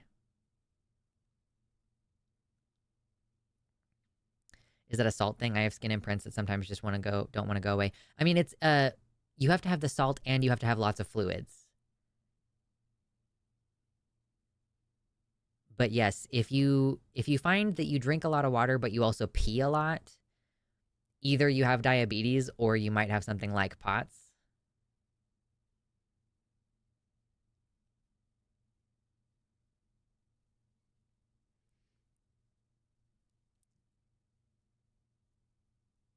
Those are really annoying. I prefer to do my nudes right after I wake up while I'm still dehydrated, but it takes like 45 minutes to get the marks from my sheets to go away. Yeah. 100% of the time super dehydrated after showers. Yeah. So, sounds like I have something like POTS. Listen, if you've had COVID even one time, there is a decent chance that like it can give you POTS or symptoms of POTS. It's dysautonomia.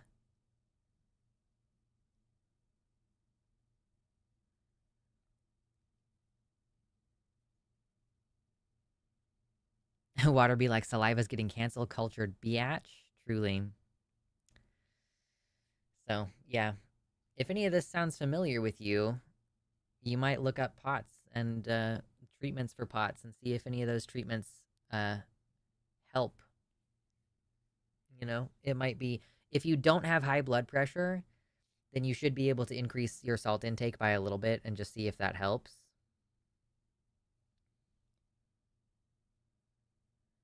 I have neither POTS nor diabetes, but I've always drank a lot and peed a lot. I mean, maybe you just do need a little bit of salt, you know? Like your body needs electrolytes in order to get the salt into your in order to get the water into your cells.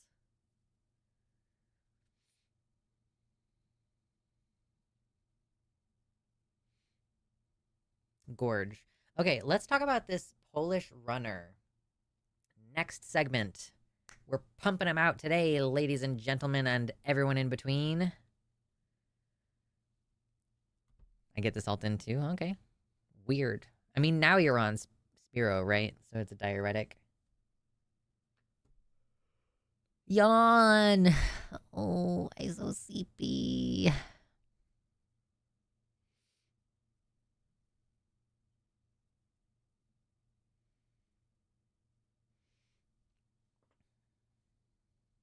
I'm thinking I'm actually about do I have a honey stick? Oh, I think I have a honey stick behind my monitor.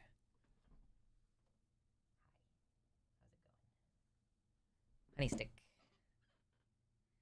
We'll do a honey stick and then we'll move on to the next segment. Communal nap time? It's not nap time. You fucking lazy bastards. I'm kidding. I love you. Where are my scissors?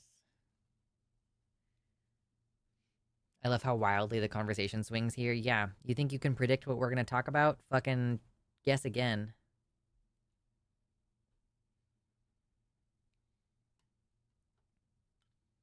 Honey stick. Oh, this is a thick honey. She's thick. What is going on? Why is there a weird... Oh, I don't know if I'm going to eat this one. That's very strange. Why is it all weird? Maybe I will not eat this honey. Never mind. It's all weird. I bought it at a farmer's market from a dude who didn't look like he was all there.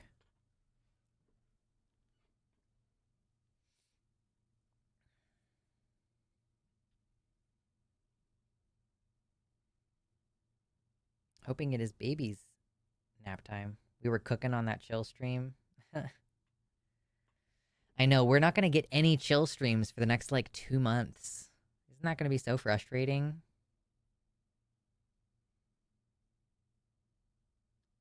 Man, it's too bad that honey stick is all fucking goofy.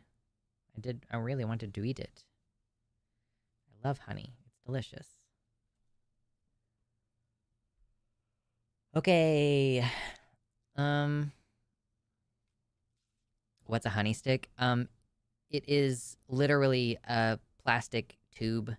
It's generally plastic. This one is like a weird paper. Maybe that's why the honey inside is so goofy, but it's a tube and it has honey inside. And most of the time it's like plastic. So you just kind of cut. Honey doesn't go bad though. I don't know. Like I said, I bought this honey from a dude who seemed like he kind of wasn't all there. And this is like a different kind of wrapper than I've ever seen for honey. So I'm just going to throw it away. Honey can go bad, actually, though. Like, if you were to leave a jar of honey open, something can grow on top of it. It's just that, like, because there's such a high amount of sugar in it, it kind of, like, it can't go bad, like, at the bottom. But, like, stuff can still grow in honey. It can still get moldy if it's exposed to air. And that was, like, a weird paper thing. And the honey was, like, a weird consistency. It wasn't even, like, crystallized. It was just goopy and really thick. And I'm like, I don't know what the problem is. I can just get my jar. Oh, yeah, of course. The plastic waste involved with honey sticks is not great.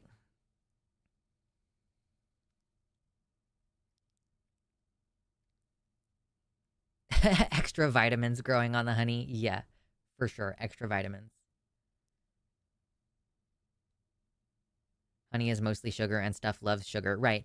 It's just like it's so much sugar that most of the time stuff can't grow inside of it. But yeah, don't leave honey like open.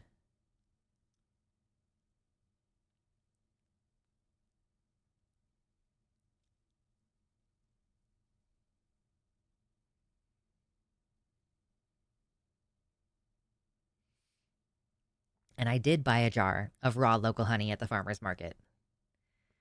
I put it in my tea. Okay. Oh, we're at 73 likes. I still would like to get to 100. And I know that rent is coming up soon, but I would still like to get at least one donation today. So please consider dropping a $5 dono. That would be great. We have several more segments we're going to talk about. Y'all remember Katie Montgomery? I haven't actually ever spoken to her. We're hoping that she comes back to the Transatlantic Call-In Show at some point. Until then, catch me on the Transatlantic Call-In Show most Thursdays at 2 p.m. on the line. Anyway, she's still posting on Twitter, even though she's not on the line right now, which is cool. So let's get in on this, because y'all are very familiar, I'm sure, with this whole kerfuffle about Iman Khalif. We've talked about it on this channel. The concept of like a gender test for athletes that are otherwise, as far as we can tell, they're totally cisgender. The pictures of them as a little kid are of them as the same gender. They go through like the sports, and it's typically, the questions here are about cis females who, admittedly, like the classic feminism arc here is a woman carving her way in a male dominated industry like sports. And yeah, so it's goofy, the idea that, oh, you're less of a woman if you're strong. That's like a classic traditional idea, and yet we have like modern day trans exclusionary feminists attacking women for being not womanly enough, like athletic women for not being womanly enough because they're too strong, they're too whatever. Apparently, this has been going on since the 60s, at least. Because Katie posted about this woman, and I'm not going to be able to say her name correctly because I don't know how to speak Polish, but this woman was called Iwa Klobukowska.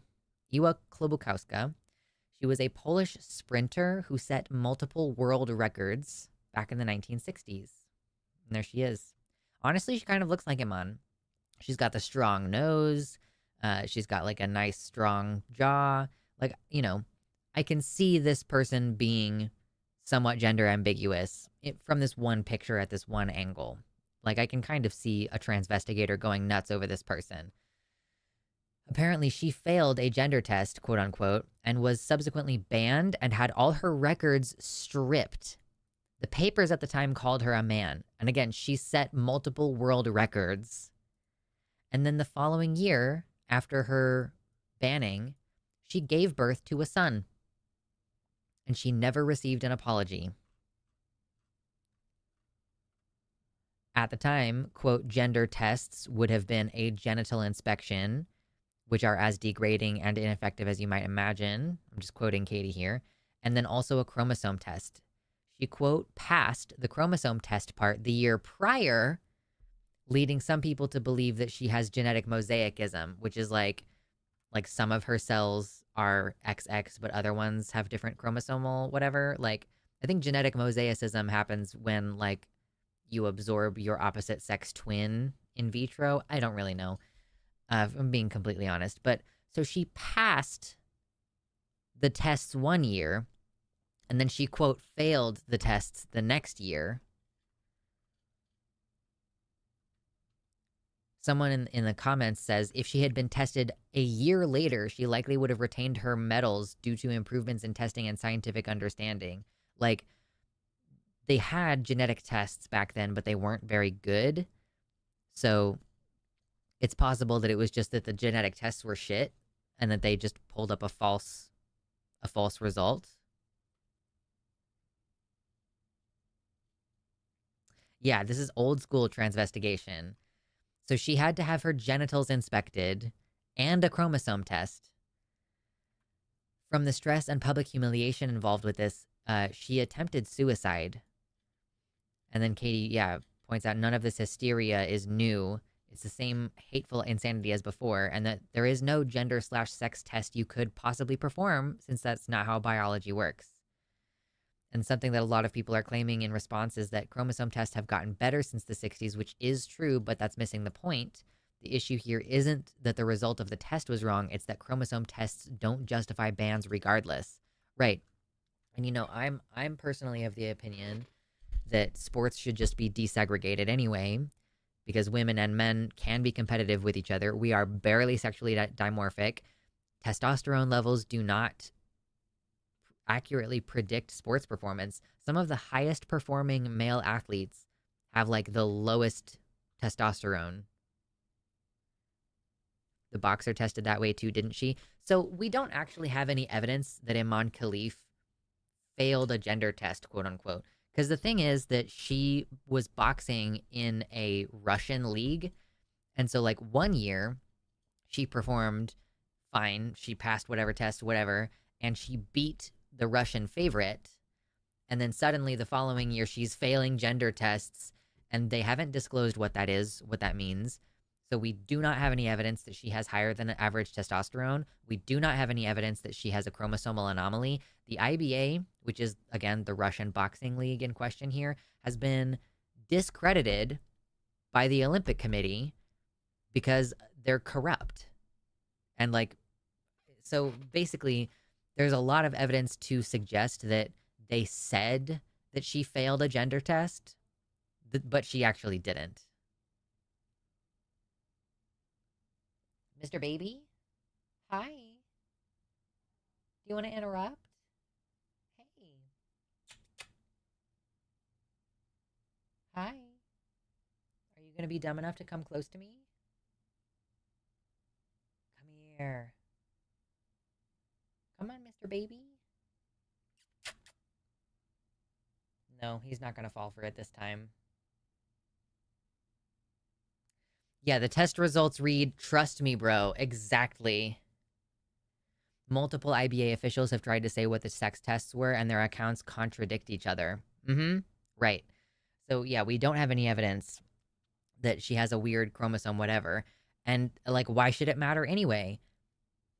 Are the only people allowed to participate in sports, like, ones who, like, every athlete, are we really going to set a standard where every athlete has to do a hormone test and a chromosome test and a genital inspection and an ultrasound to make sure what's going on in there? Like,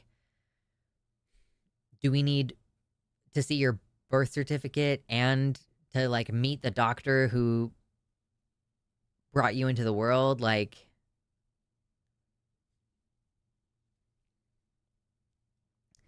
what are the standards here? It's just nonsensical. What if the Olympic athlete is a little bit of a genetic freak who's predisposed to be good at their sport? What would we do? Yeah, there's no conversation about stripping Michael Phelps of his medals, even though he's a genetic freak whose arms are longer than average and doesn't produce the same amount of lactic acid as everybody else, so he doesn't get fatigued the same way normal people do.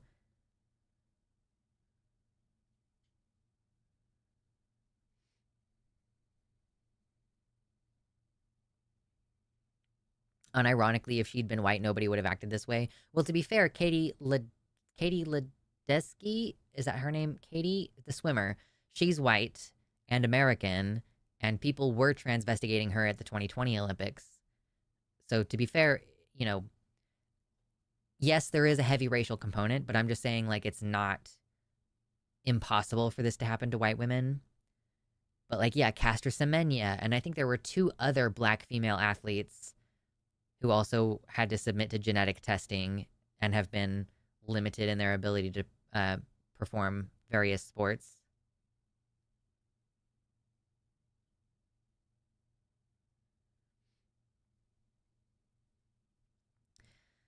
Iman competed in the 2020 Olympics, you know, the one where everyone was talking about the trans stuff a lot, and she lost in the quarterfinals, so no one cared. I mean, this is the thing. Katie Ledecky, thank you. This is the thing, is that trans athletes and intersex athletes and even cis women athletes, it's okay for them to lose. It's not okay for them to win. And I'm not saying that as my official position, but like this is functionally the position of the average person, I guess, is that like the average transphobe or whatever, like people are not really bothered by trans athletes unless they win.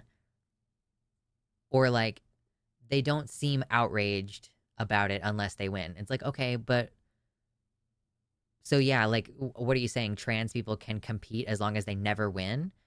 As soon as they win, it's an unfair advantage? Just because someone has an advantage doesn't mean it's unfair, and that's assuming that trans people have an advantage, which they don't. Or at least no more of an advantage than a cis woman with PCOS who had a higher level of testosterone in puberty, because that seems to be the thing that everybody backs off of. Everybody's like, oh yeah, you can let trans athletes in as long as they didn't go through testosterone puberty, or like trans female athletes, specifically trans women. It was like, okay, yeah, so are you going to start testing female athletes for PCOS? And like, if you're a high school athlete, do you have to get your testosterone level checked and like that's part of your records that are required to get you into the professional sports?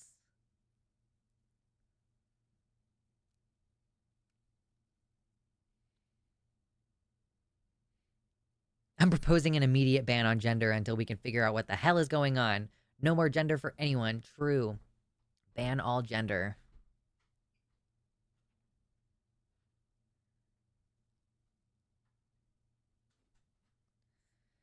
Okay, I think that's pretty much it for that. I just wanted to get that little squeeze that little segment in. And now I'm putting it in the notes. What is her name again? Iwa. Iwa Klobukowska.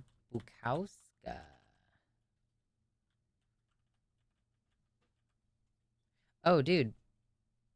Um, for some reason, Google knew what that was. Okay, cool.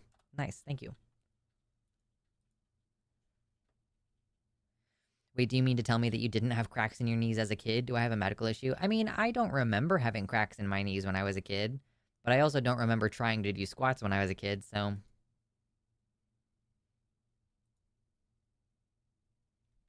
Exactly. Don't worry. The protectors of women and girls will immediately start genital inspections for elementary school sports.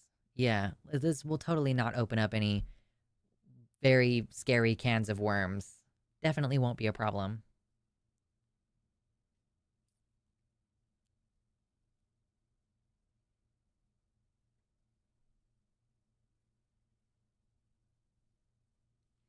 It's also silly to use blood serum testosterone levels because having higher testosterone doesn't actually mean that you're sensitive to that. Yeah, like can your body even use testosterone? How are we going to like test your receptors somehow? True. Real men join a jujitsu class, lose to a woman who actually trains, and never show up to jujitsu again. They can't handle it.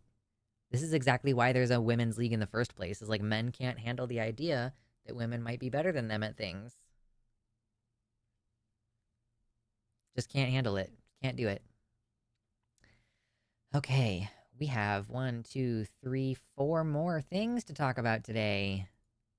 We're busting them out. We're just going. We're going.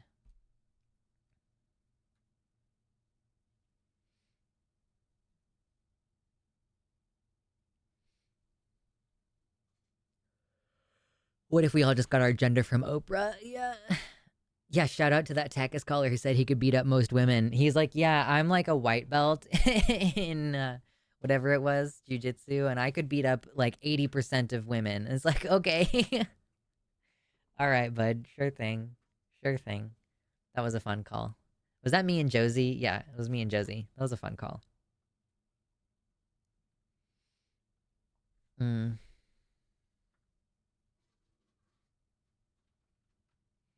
I have a friend who admitted to not fighting women equally in that sport, saying they can't handle it. He's rapidly becoming an ex friend. Don't doubt it at all.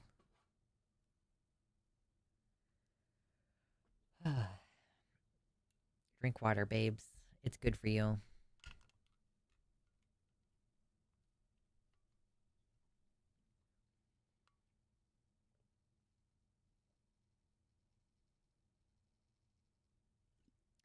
It's wild how violent people like that come across as. Yeah, I feel like a lot of the time when cis men say things about trans women in sports, especially contact sports, they end up making some kind of violent threat.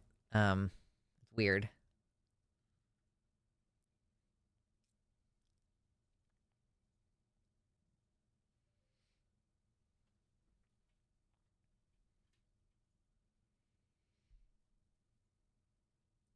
Look at us.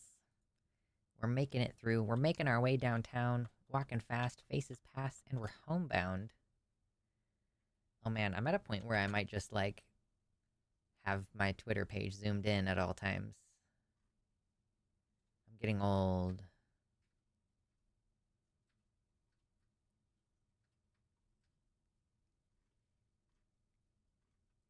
I don't think the rest of this is. I don't think the rest of my notes are things from Twitter though.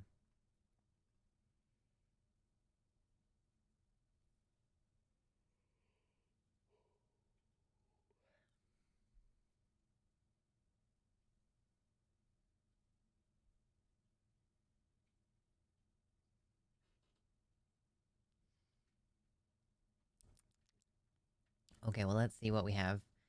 We have this lawsuit we could talk about. This thing about uh, neoliberal failures around prairie projects. Um, Someone recommended we respond to this ad for a Trumpy Trout, which is apparently a real ad running on Newsmax. I don't know that that's going to be a proper segment, or if that's just going to mostly be like, we're goofing and gaffing.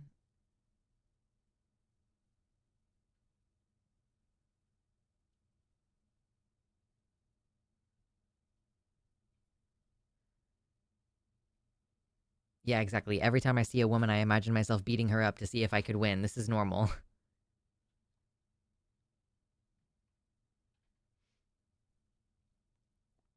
And we also have, yeah, this lawsuit about this Vanderbilt University thing, which I apparently just completely missed.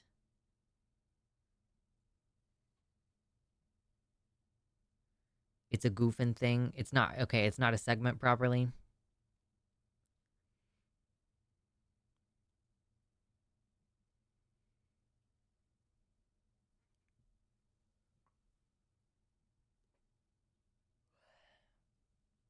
Yawn. Maybe we should take a little moment to do the goof segment. A little goofing, a little gaffing.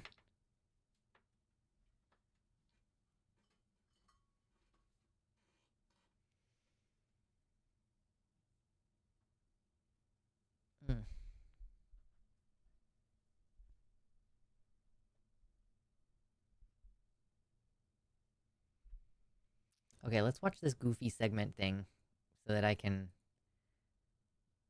say we did. I'm gonna get the volume right, okay? Give me a second. I know you can't see it. United Ponds Whoa. of America. Let's make fish. Okay, that's, I think, loud enough for you all. Okay, we're goofing. Trumpy Trout, apparently a real ad running on Newsmax. A message from the 45th President of the United Ponds of America. Let's make fishing great again, okay? He's here, everyone's favorite fish, Trumpy Trout. No one has ever seen a fish like me. Trumpy Trout is an animatronic. I'm sorry, that thing is just begging for someone to stick their dick in it. Like, it's the only thing I can think of looking at it. Like, you would, of course, you would rip the speaker out because you don't want that thing to make any noise. But like, look at it. It's just begging.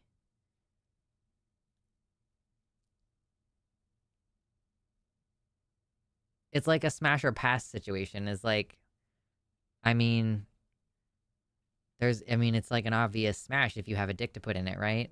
Anyway, that's what Jack said.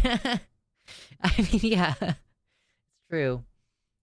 Talking fish with a big personality. I am the hugely bigliest fish in the pond. Watch his fins flap and his large mouth move as he makes speech after speech in high-fidelity sounds. Some bass, a bad fish, crazy fish, criminal fish, and druggy fish. But some bass are good fish, and I only love some of them. Mount him to your wall or use the built-in stand to display him proudly on your desk. Now you'll never miss a Trumpy Trout rally. I'm building a new pond, and the bass will pay for it. Set him to motion activated to surprise his fans. My fins are big.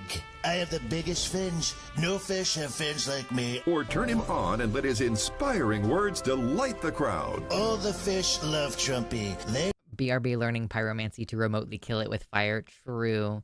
I like ugly decor, but this is pushing it. Is this supposed to be pro-Trump or is it satire? What family is gathering around it to take video? I don't know. You only got so many phrases, right? It runs out. It runs out, right? fish love Trumpy. They just love me. Catch Trumpy Trout for yourself or someone you love. Oh, they can try, but they can't. They just can't. Treat yourself to this limited edition Trumpy Trout for just $59.99. Only from Top Dog Direct. Is pro-Trump? Is it pro-Trump? This was actually on Newsmax. Oh my god. They got the jowls right. Yeah, the jowls. It almost seems like this could be a joke about him having big ears, but he doesn't really have that big of ears. I want this in the next Toy Story. Bad value as a sex toy. It's definitely not body safe. Yeah. Just wear a condom. It's okay. Just lube up the inside of the condom. Anyway, Jesus Christ, dude. $9. For $60. comes with your official Make Fishing Great Again certificate of authenticity. Order right now and we'll instantly upgrade you to the deluxe version. I love the hand just like petting it, like running its fingers through his hair. I would rather spend $60 on a new Skyrim remaster. Context, I hate Skyrim, right? It is real and they run this on right-wing channels. Wow, who is buying this? Because it seems like satire.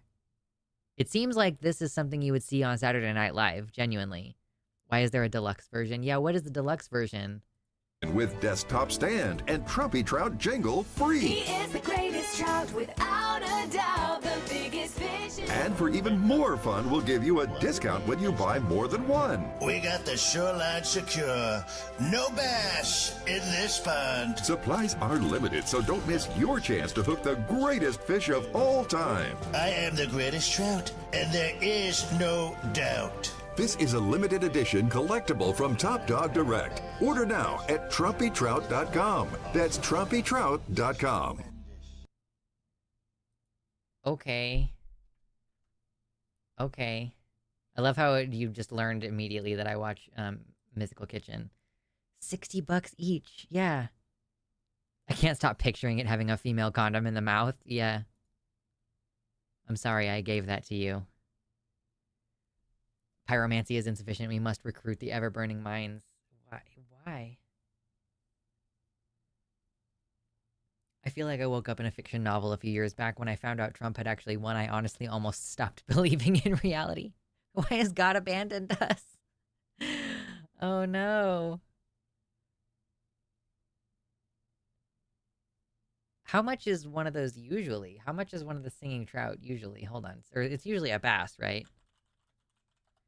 If I buy this to hang in my house, is it grounds for an instant breakup? I mean, I think so. Billymouth bass. How much does that normally cost? Normally a billymouth bass. Well, that doesn't have a price.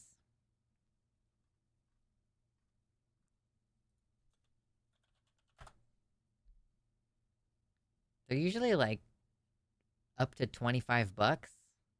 Like maybe like 15 up to 25. Benioff and Wise took over writing from that point.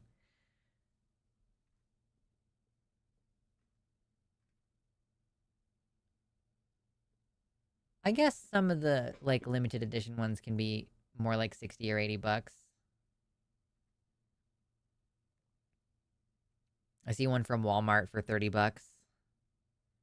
Like, yeah, $60 seems so silly.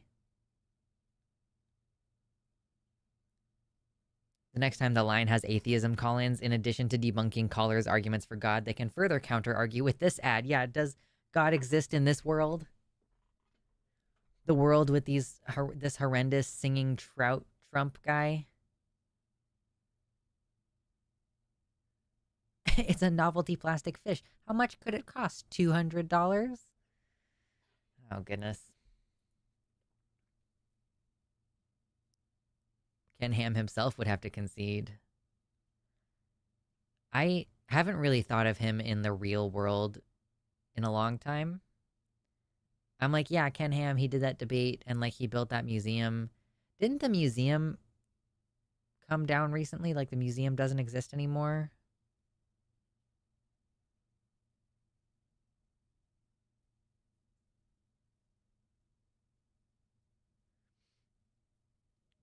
I thought that it was damaged by flooding, or maybe it closed because it wasn't making enough money or something along those lines. But, like, I can't imagine Ken Ham, like, now. Like, what are you doing now?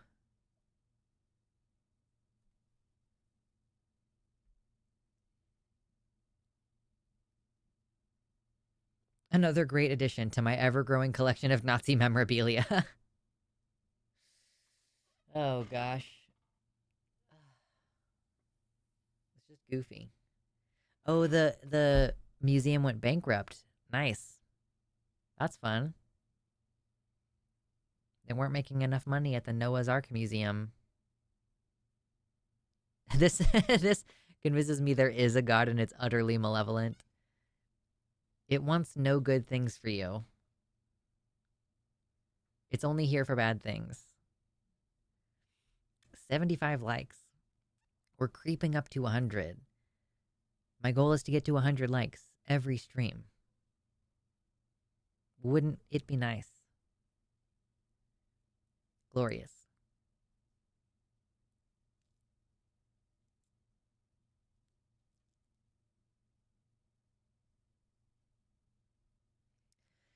Okay, that means that we have 3 stories left. We have 3 segments left.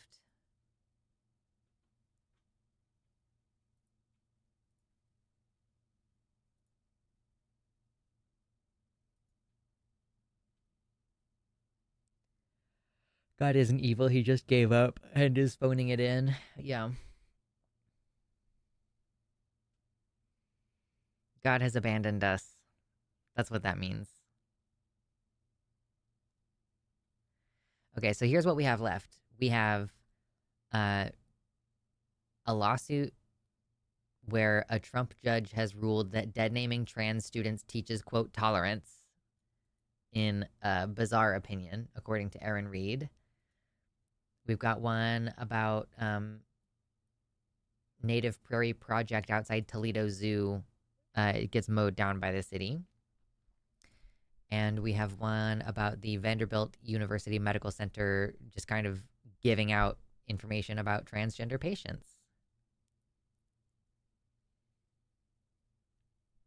When you have supreme power, just giving up actually is a little evil. I mean, I think that's kind of a classic argument that I've made before about God, is like, if God is all powerful but doesn't stop harm from happening, then he is evil, you know?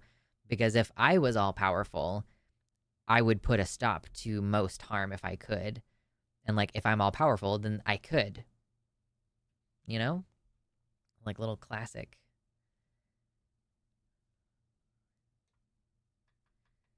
Okay, I am gonna do my quick bathroom break, rest my voice for a couple minutes. And when I come back, we have 3 more stories to run through. 3 more stories. 3 more stories. It's like 4 more years, but it's less cringe. Okay. Get yourself a water. Take yourself a little break. Get yourself a snack. Do whatever you need to do. I will be back in a short while. Do you stop harm from coming to ants? If not, does that make you evil? Yeah, Melina's asking the big questions. All right, don't go anywhere or I will cry.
Okay, goobers.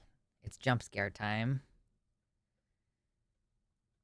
I miss bugs. I know. They're in a better place. They're with somebody who's actually going to take care of them actively. And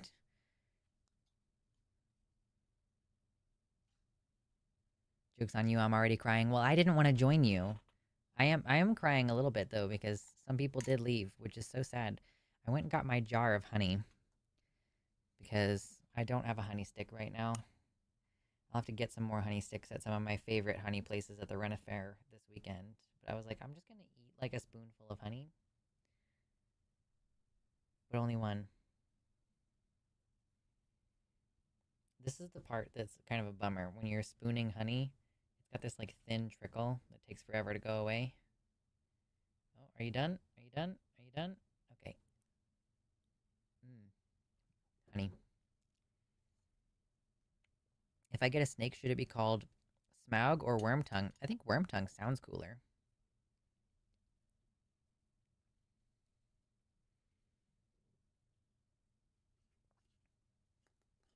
There's got to be some kind of loop we can put on with lo-fi music. Yeah, I have considered that. Like, should we have music on the going away, the like I'll be right back screen?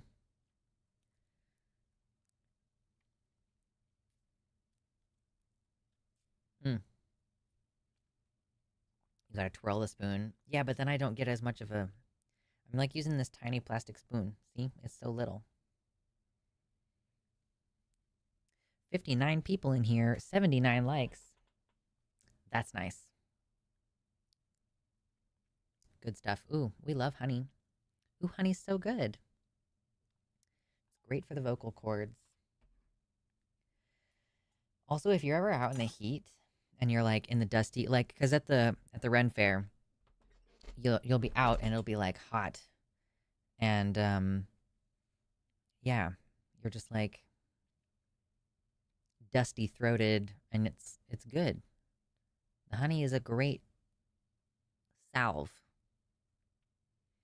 When is gooning time? Gooning time is when we get $100 in donations. I'm wearing a sports bra, or a bralette almost kind of thing, and I will take off this and go for it. I started uploading with Creative Commons instead of standard YouTube license. I would rather have a stronger ability to take down someone who does a response video in bad faith. And I just feel like I have a stronger position to do that from if I have a standard YouTube license.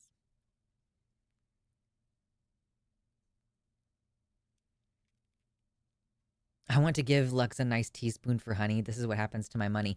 I mean, I have tiny plastic spoon. You can't use a metal one because then it kills all the enzymes and stuff that are so good in honey.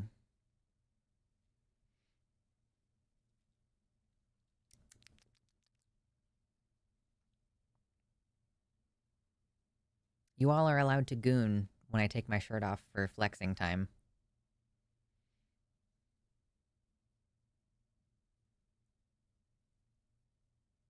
I'm going to end my Patreon subscription so I can save up money over the year to donate for flex time. Do whatever you need to do.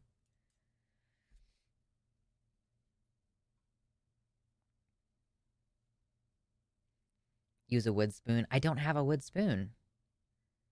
And I would still be running into the same problems of like it having the drippy drip.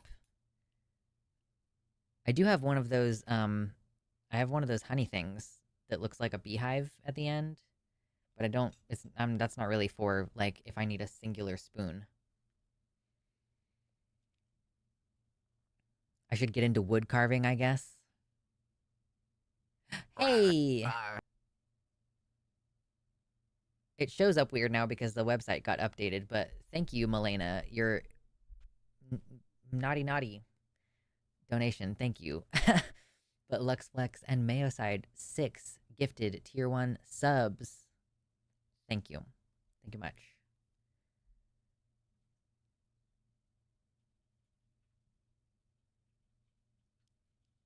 And update. Oh god, the whole thing went away. No.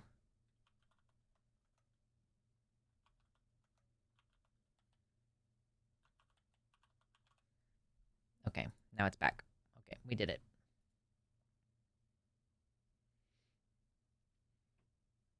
I didn't understand those until I had one. Game changer for tea and bread. I have like a I have a fuzz spoon. You know the fuzz spoons, the like weird shaped spoons for like soup. Um, I grab. Why not eat? Because you're unemployed. That's why. um, I just use that, and I get approximately 1 tablespoon, and then I use that to like stir my honey into my tea. Yeah, I gotta learn how to whittle.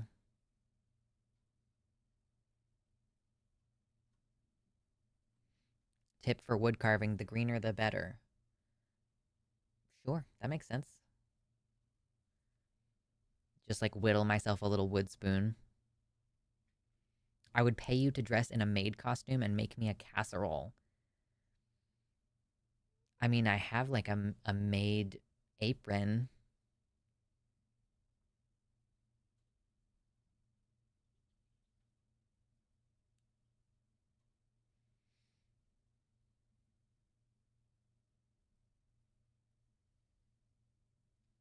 Should make a video on Fansly.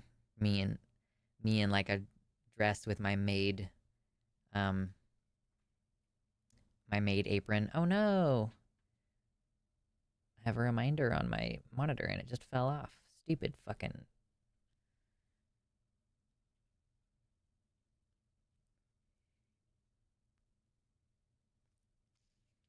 The tea treats the wood, and the unsealed wood soaks up the little bit of water left over quickly. Neat.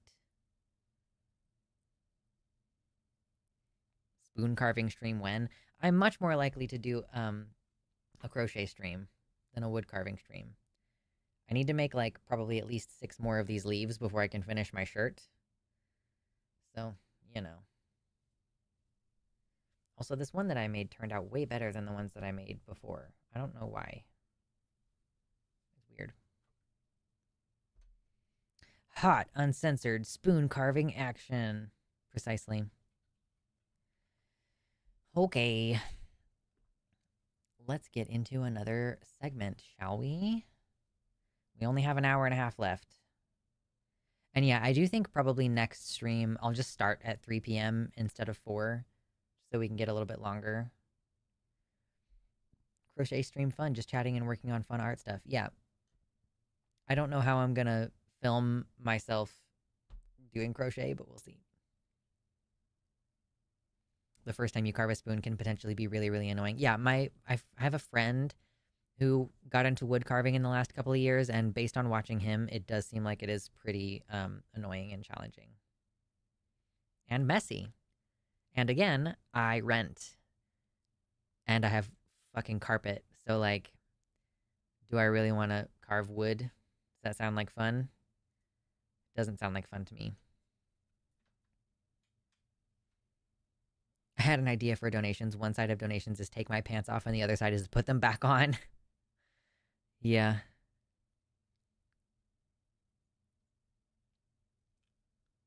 Yep, wood chips everywhere. There's a lot of stuff that I feel limited in doing because I have carpet. I would prefer to have, like, vinyl plank with, like, rugs.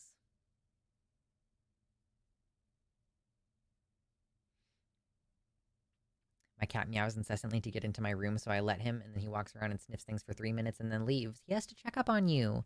He has to make sure you're okay. Gotta make sure you're okay.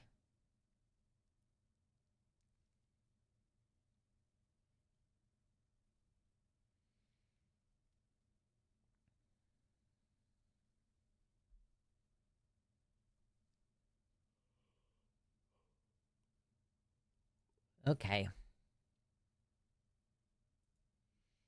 Doesn't really matter what order we do these in, I guess. So let's just start with this one.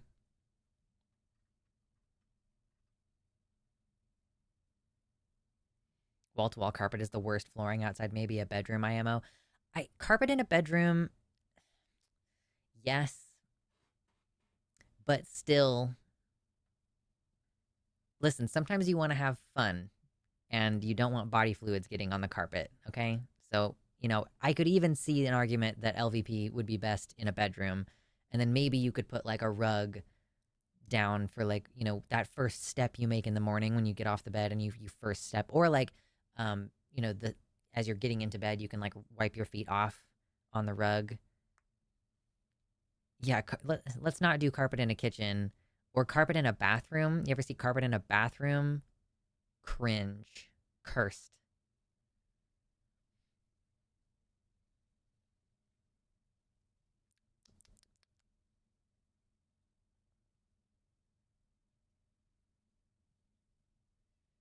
Yeah, carpeted bathrooms. Not allowed. I also really hate those like carpet toilet covers. Like people put them on the the lid of the toilet. But it's like, no, dude, that is a cesspool of horrendous germs.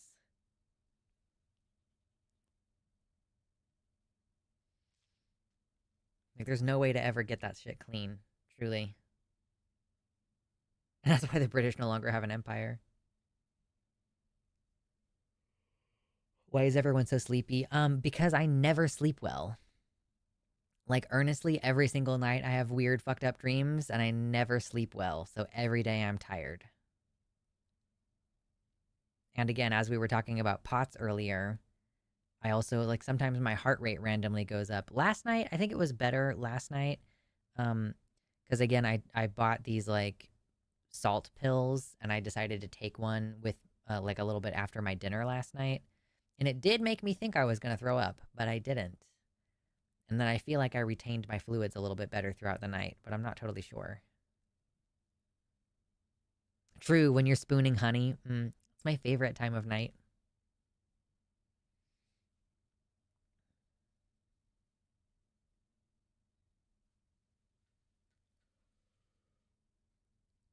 But yeah, I'm sleepy all the time.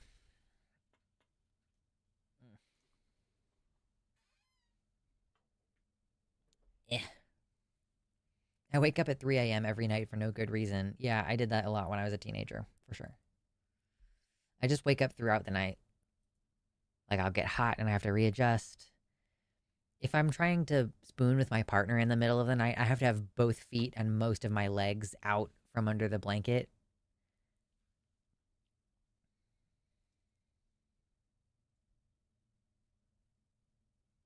Ooh. In the southern hemisphere, it has been night for a while here. Well, you being in the southern hemisphere doesn't necessarily have anything to do with it. Are you saying that you're in Australia? Because then, yeah, but you being in the southern hemisphere, like, day and night work the same for you. It's the seasons that are backwards. Day and night work the same.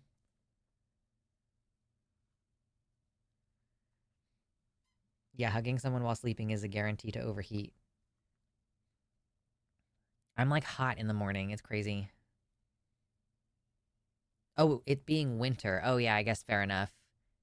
It gets dark at like 4 p.m. or whatever. True. Okay, let's move on.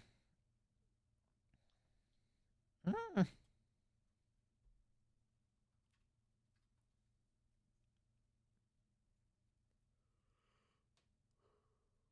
Making everybody tired by yawning. Okay, here we go.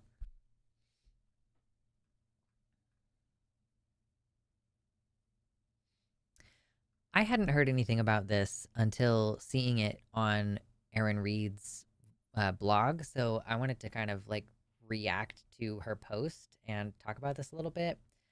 So, a lot of the time, we bemoan the fact that students don't have strong protections, right?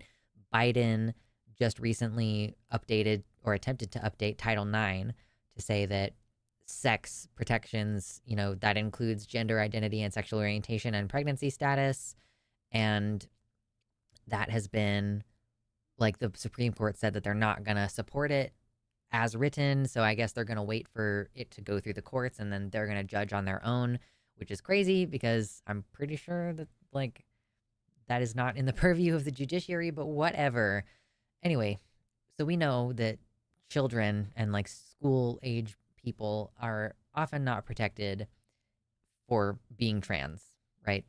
So this is one of those situations where it started off strong in the sense that the school was protecting the children, but now who the hell knows what's happening. So we're going to go through this, and it's a saga, and we're going to react to it.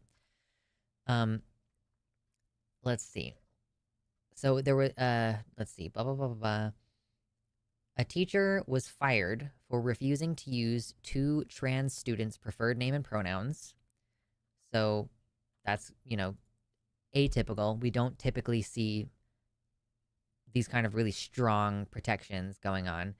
The teacher's name is Vivian Garati, and she argued that her Pentecostal religious beliefs prohibited her from using a student's new name if she believed it was related to the student's gender transition. Garati also stated that she, quote, wanted those students out of her classroom. And after refusing to accommodate the students, her principal and a representative from the school district requested her resignation, which she provided. This led to a lawsuit in which Garati claims she should be allowed to use a student's, quote, biological name. Like, you can't even come up with it. Like, I don't think she's an English teacher or a biology teacher. What did she teach? I don't know that this actually says. It was like, your biological name, Sweaty. I'm going to use your biological name, Sweaty. Good grief. So yeah, like this is good news. The students got the protection. She was like, I'm not even going to teach those students. Get them out of my classroom. I mean, not that I would want to be taught by a transphobic teacher anyway, but, yeah, biological names. Well, just sit with that one. Just consider that one real quick. So this case has now resulted in a lengthy and at times bizarre opinion from Barker, who is a Trump-appointed federal judge, Judge Pamela A. Barker. The case centers around Vivian Garati. She was an English teacher. Wow. At Jackson Memorial Middle School. On the first day of class in 2022, a trans student identified as Student A requested that Garati use a new name with the full support of their parent. So this is not a situation where, the school is doing something and it's keeping things from the parents or anything. A similar request was made by another student identified as Student B, and instead of accommodating the students, Garati ignored their requests. This led one of the students to send a polite email reminding her of their preference. This email says, I'm emailing you because I prefer to go by preferred name instead of rostered name. I know it's the start of the school year and it's hard to remember names, but I'd really appreciate it if you called me preferred name. Thank you for your time. So this has been obviously edited, but this student has been very polite and is just like gently reminding, like, I know that it's hard at the first part of the year, but please don't call me by the name on the roster. Yeah, what does she do when she gets to the pronouns part of the lessons? I guess by middle school, you're not really doing pronouns anymore. That's more elementary school stuff.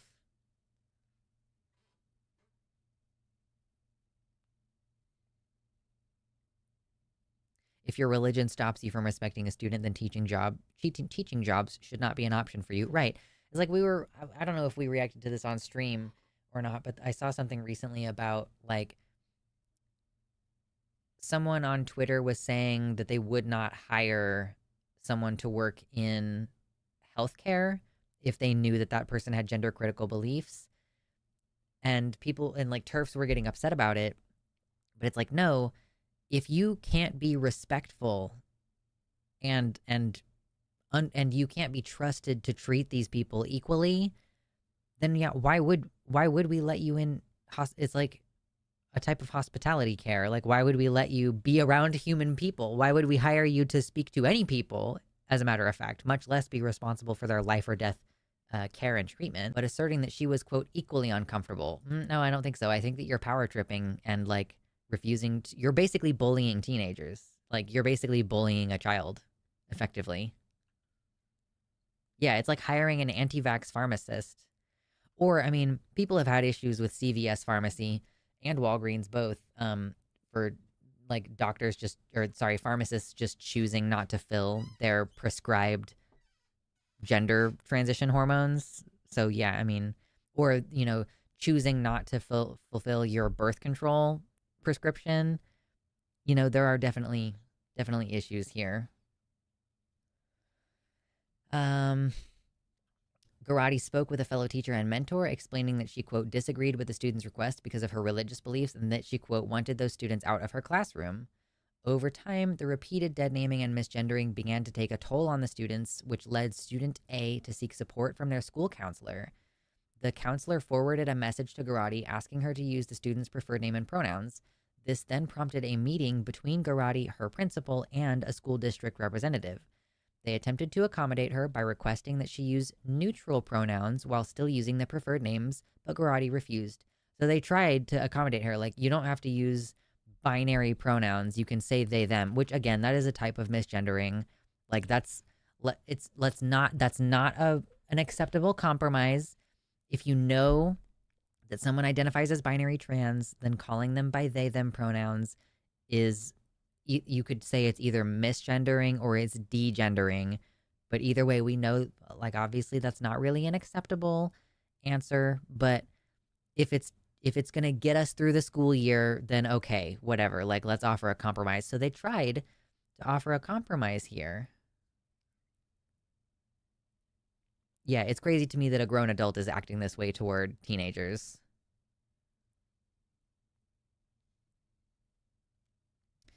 But yeah, she refused, and then as a result, the officials asked for her resignation, which she did provide. Even after her resignation, a union representative offered a compromise, because she's in the teachers' union, presumably, suggesting she refer to the students by their last names, which is an accommodation that she also refused. She again requested that the students be removed from her classroom, a demand that the union declined to support. You could just call them by their last names. You could just be like, hey, Malfoy, hey, Potter. You know, like, they tried their best to accommodate her, but at this point, she could smell the lawsuit. At this point, she knew she was going to get her bankroll.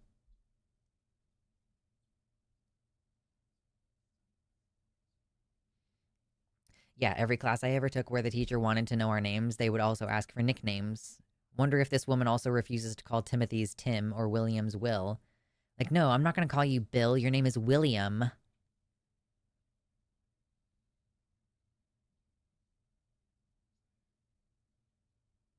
Which state again?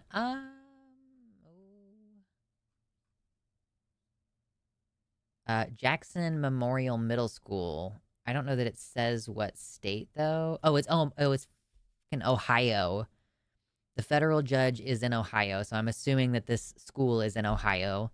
And of freaking course, of course. What happened to Ohio, you guys?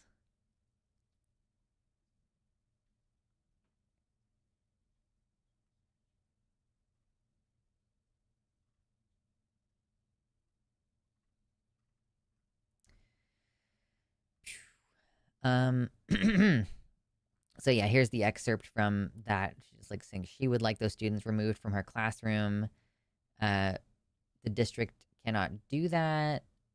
And the union person is basically saying, I'm trying to fight for your job, and then we can figure this out. But yeah, she's just like, nope, I don't want to.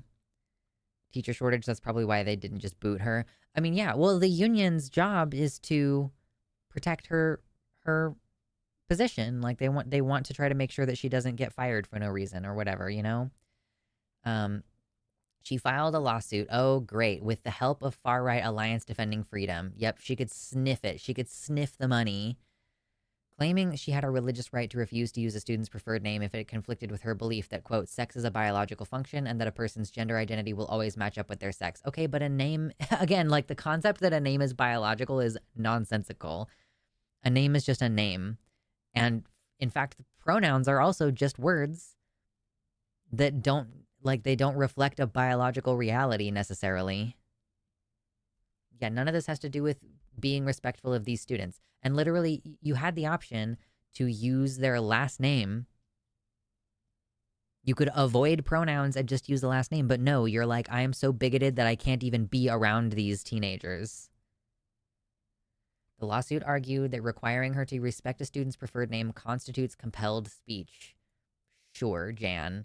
It's respecting people's choices and not harassing them.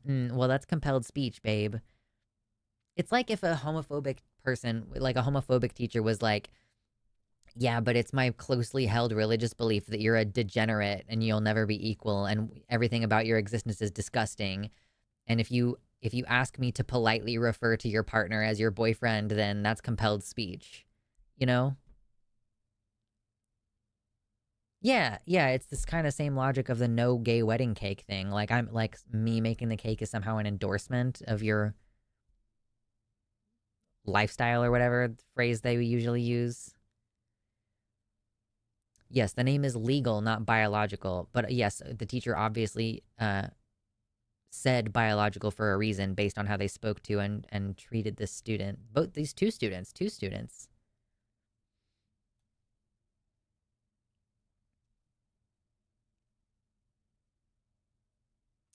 Ooh, the school district countered that the teacher had no right to impose her religious beliefs on students while acting in her official capacity as a teacher. Slam dunk. They argued that using a student's preferred name and pronouns is consistent with creating a, quote, safe, supportive, and non discriminatory environment for students, which is in line with the school's mission, and that refusing to accommodate a student's name and pronouns violates Title IX. Yeah, did I say Title VII earlier? I meant to say Title IX. The judge sided with the teacher on the first and third claims, so that they have no right to impose the religious beliefs, and that it would be in violation of Title IX, which leaves only the second to be disputed at a later trial, which is basically like whether this is consistent with a safe, supportive, and non discriminatory environment. To support this ruling, the judge issued unusual legal opinions, including the assertion that using students' preferred names and pronouns was not, quote, pursuant to her official duties. Okay, so interacting with students while you're teaching them is not pursuant to your official duties, apparently. The judge further argued that students' names, quote, convey a message, and that it was not the teacher's responsibility to convey that message. Uh-huh. Yeah, so it's exactly the same argument as the cake thing.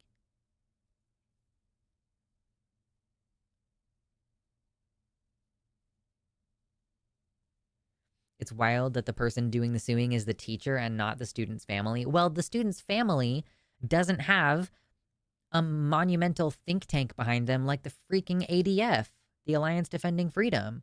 They have money to throw at this issue.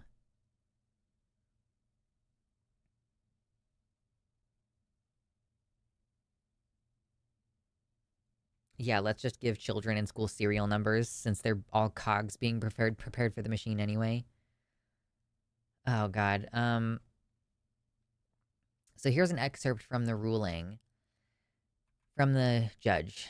Says, so the question is not whether using preferred names and pronouns was part of Garati's ordinary job duties, but whether it was part of her ordinary job duties to convey or refuse to convey the message that those names and pronouns carried. It was not. Garati was a middle school English arts teacher.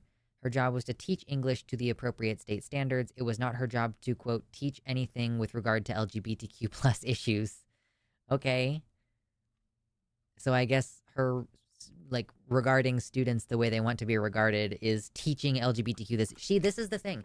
This is what's so scary about the don't say gay bills around everywhere is that, like, technically speaking, apparently what they're drawing the conclusion to is that using a student's preferred name and pronouns is equivalent to instructing about LGBTQ plus issues. And so, yeah, you can't even be a queer kid in one of these schools and expect to be respected, because then the school would be open to lawsuits or the teacher might lose their job just by calling you by the name that you asked to be called by.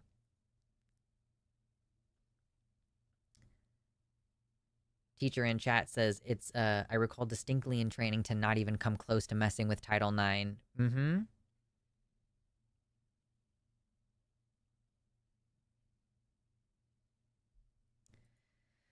The judge also dismisses the Title IX claim by stating that, quote, looking uncomfortable is not enough to violate Title IX, and that instead the teacher was teaching tolerance by refusing to use their name and pronouns.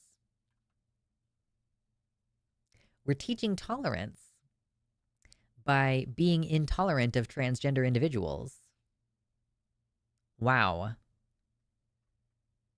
What? Okay, so this says, like, Title IX is not implicated unless the quote speech inhibited the student's education or ability to succeed in the classroom. Do you honestly think that being misgendered and dead named is not an impedance to your ability to succeed in the classroom? Your teacher bullying you is an impedance to your ability to learn. In fact, actually, at most, the record evidence is that student A, quote, looked uncomfortable. Have they requested any comment from student A?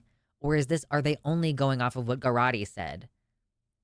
I mean, she's suing the school district directly, so I'm guessing that the students have not been hooked into this issue.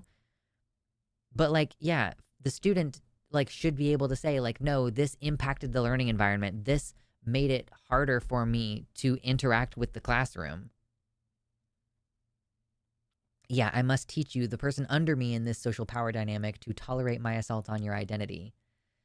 This says discomfort does not arise to the level of systemically denying student access, equal access to an educational program or activity. All right, whatever.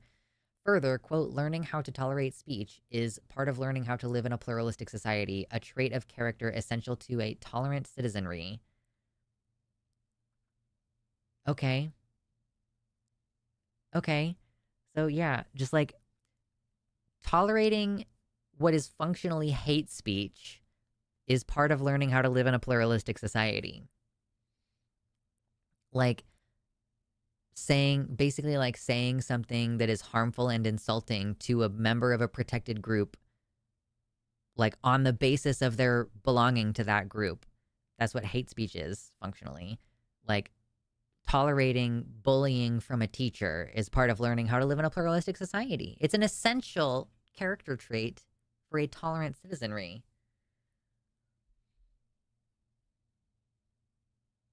Yeah, what if we put a nail on this judge's chair? Sorry, but discomfort shouldn't be impeding your ability to do your job. Yeah, bullying builds character. I mean, I guess that is kind of the official opinion of most public schools, that like bullying is not something that they care to address. And this judge also says it is likely that Title IX's definition of sex discrimination does not extend to discrimination on the basis of gender identity. So this is just yet another case that they're going to work up that's basically just going to say that, like, yeah, well, it's legal to discriminate against you for being trans because fuck you, we hate you. That's kind of what it comes back to. Yeah, it's sad that this is going to be something this kid remembers. Being treated this way by your teacher and having your teacher lose their job and then sue for the right to disrespect you and like discriminate against you in the classroom. Yeah, what a high school career defining moment.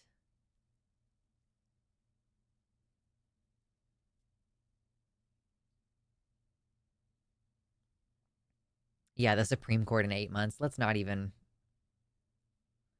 The judge further argued that a preferred name serves to, quote, validate or invalidate someone's perceived sex or gender identity, and that the teacher has a right to use a name that is consistent with her beliefs. Yeah, again, I don't think you have any right to impose your religious beliefs on students in your care. Garati's refusal to address student A and student B by their preferred names manifested her belief that, quote, sex is a biological function and that a person's gender identity will always match up with their sex. It is a damn good thing that I'm not in high school anymore, because I would be such a raging bitch to this person. I would have started harassing her back, basically. I would have started calling her Mr. I would have started calling her, like, Mr. Grossi or something like that. Like, girl, I would have escalated things. It's like, I'm really glad that I didn't deal with any of this when I was in high school, because it would have been a problem.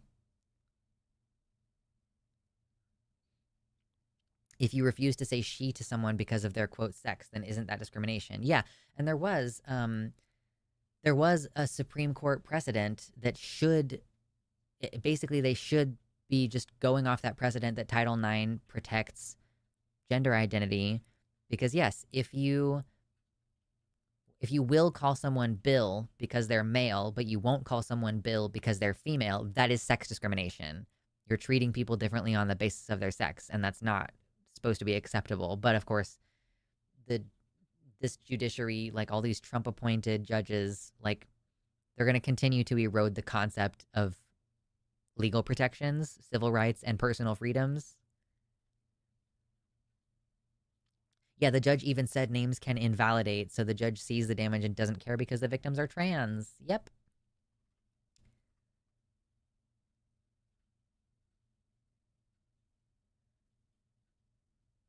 Oh, this is kind of funny. I don't know that would actually hold any water, but Aaron says if this logic were to be upheld in higher circuit courts, it could have the unintended consequence for anti-trans organizations like ADF, because by granting a teacher the right to refuse to use a student's preferred name based on personal beliefs about, quote, validating or invalidating gender identity, the ruling could equally empower a teacher who is supportive of trans students to affirm their identity against the wishes of parents who reject their child's gender.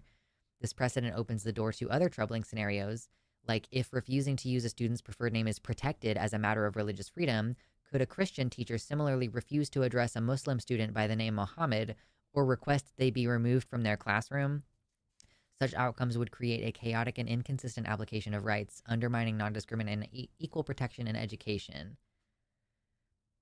These issues have also been previously addressed, like the Seventh Circuit Court of Appeals last year ruled that teachers, quote, do not have a right to misgender trans students.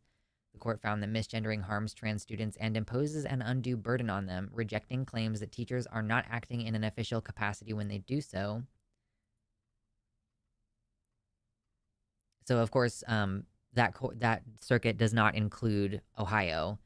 But in August 2023, another federal judge in Ohio did reaffirm that there is no right to intentionally misgender trans students, declaring that, quote, intentional misgendering of students constitutes verbal bullying, and that using pronouns contrary to an individual's preferences evinces disrespect for the individual. The judge concluded that intentional misgendering creates a hostile environment for trans students on account of their gender identity and causes a substantial disruption. So it is going to be interesting. The trial is going to proceed at a later date. It's going to be interesting to see what happens here. Yeah, if things were logical, the precedent would apply. But it's like a different court in the state of Ohio. Like, you got to get your shit together. You got to pick up all your shit, put it in a pile, and get it together. Because, yeah, we're having such wildly different results, even within federal courts in the same state.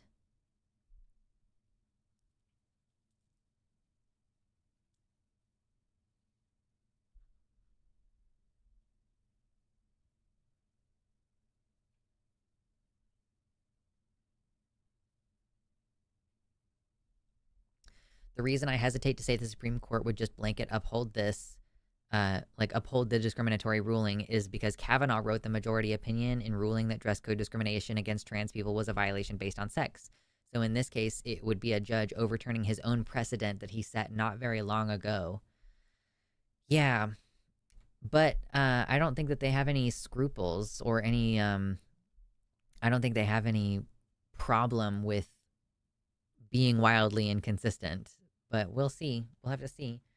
I don't know that this particular case, or even if any cases similar to this one, are going to make it to the level of the Supreme Court. But if they do, it's like everything else in this stupid country. I feel like it's just such a wild card. It's such a toss-up for every single issue, whether they're going to, uphold the Constitution or even uphold the interpretations that they've taken of the Constitution in the past.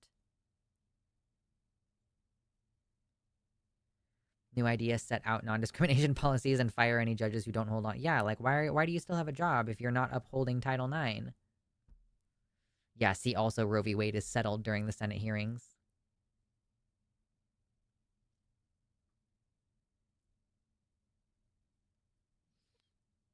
Anyway, I don't know that I have a lot more to add to that. It's like, it's goofy as hell that adults want to you're a teacher. We're supposed to not, the Freedom from Religion Foundation, FFRF. I don't know, maybe some of you are not as deep in the atheist activism as I used to be, but like the Freedom from Religion Foundation, one of the main things they do is, as I remember back in the day, they would sue school districts who had the 10 commandments up in the school. Like the separation of church and state implies this thing where you're not allowed to have religious iconography in secular public schools. So of course, a teacher does not have the right to teach religion. Like if if using the correct pronouns for these students is, quote, teaching LGBTQ stuff, then refusing to use the pronouns is, and doing so from a religious perspective, is teaching religious beliefs and imposing religious beliefs on those students. It is a violation of the separation of church and state.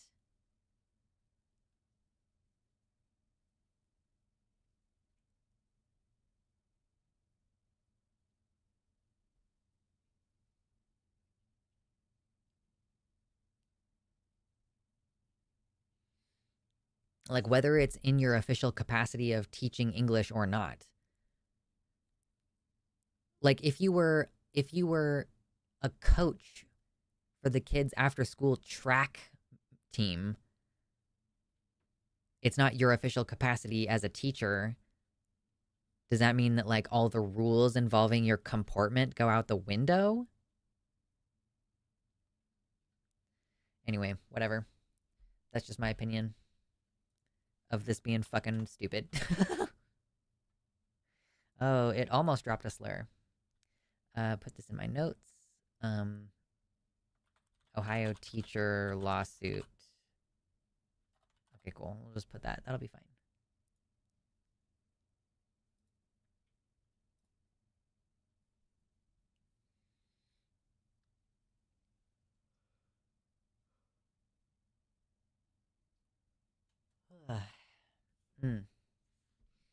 Okay, we got two more. We got two more to get through. Babes, we got two more stories to get through. My voice is getting a little bit tired. I might use the backside of the spoon to get a little bit more honey. Ooh, big stretch. Ooh, big stretch. Yeah, leave the kids alone, say the people arguing they have a religious right to bully children. Yeah, truly.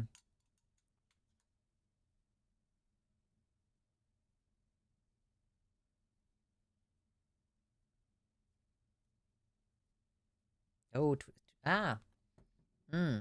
twirling it did make a difference. Is one that what fucking Florida story? You said Florida story earlier, and then I was like, "What do you mean?" And like, did you post a link? Did you tell me what you meant? Which one? Like what? There are so many things. Did you post a link in the Discord?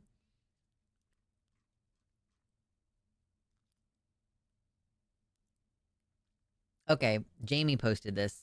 Okay, this was not one that I had planned to talk about today. I might cut something else. I might cut this prairie one. Okay.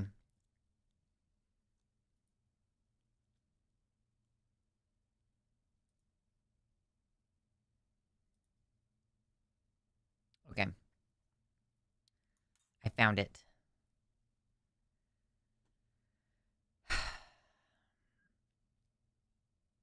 Okay, so we have two more things. Two more things now. Ooh. We're gonna do one of these for a minute. We're just gonna sit back here for a minute. We'll get to it in a minute.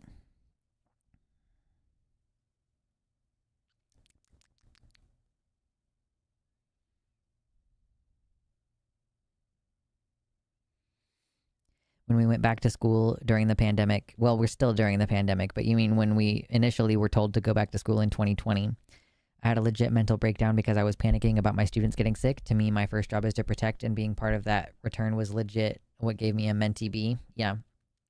You can always set up a couple Corsi Rosenthal boxes in your classroom, although that is not necessarily going to stop them getting sick, like in the cafeteria or whatever, but it definitely could, like, help slow the transmission.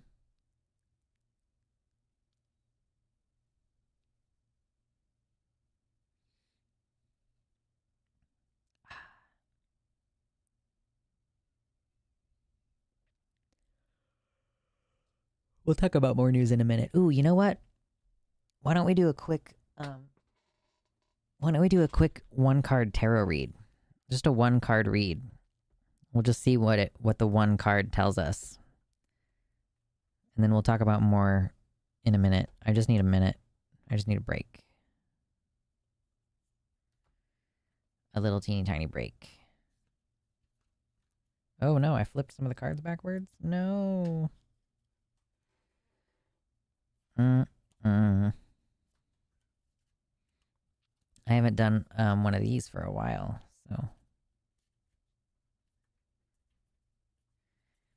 we'll just do a one card read. We're not going to try to connect any ideas. We're just going to do one, okay?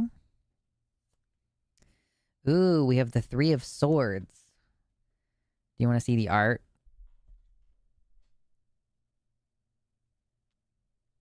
Three of Swords. Okay, what does that say in my little bookie book? Three of Swords. It was in the upright position. Okay.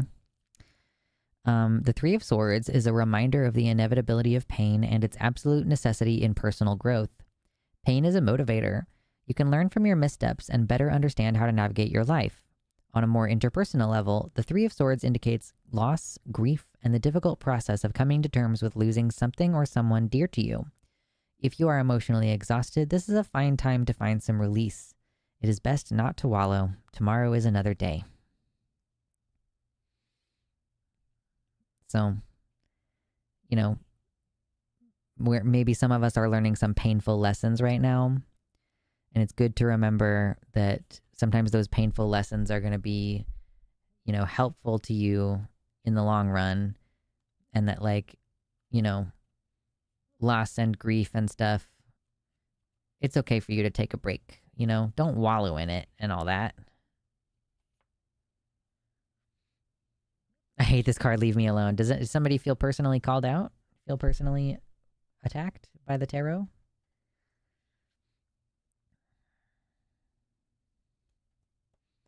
All right, we did a little one card read.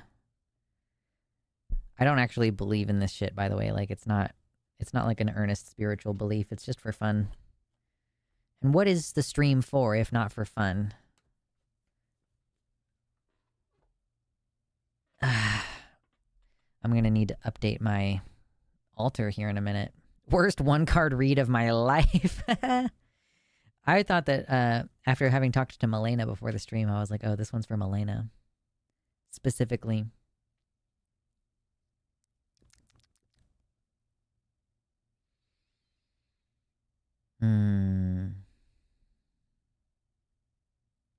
Sometimes we just need to take a little breather in between segments. And we'll get back to it. We will, I promise.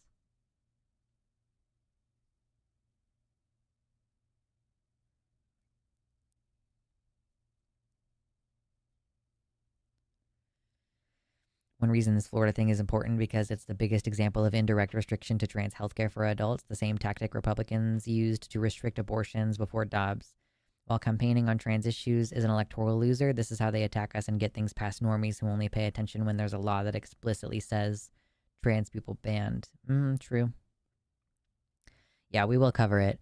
So now the last two things that we have to cover tonight are a lawsuit about Vanderbilt, which I didn't originally talk about the Vanderbilt thing, I don't think. I think I must have missed this. And then some hot goss breaking news about Florida. That'll put us at that'll put us at least 6 segments for tonight, which is a lot. It's like, okay, I have one for tomorrow already. And then 6 segments puts me up to, let's see.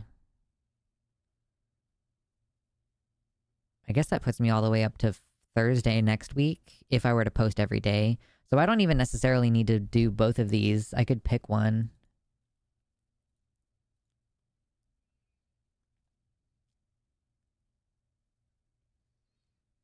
I kind of feel like we should go ahead and do it, though.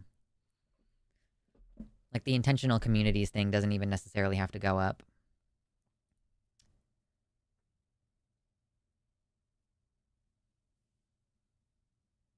Thanks for joining, Pretty Nosferatu. Have fun cooking. I don't ever cook dinner on my stream nights. It's like everybody fend for themselves kind of night. Oh my god, I really want ramen. How many calories do I have left? Where even is my phone? I don't even know where my phone is right now.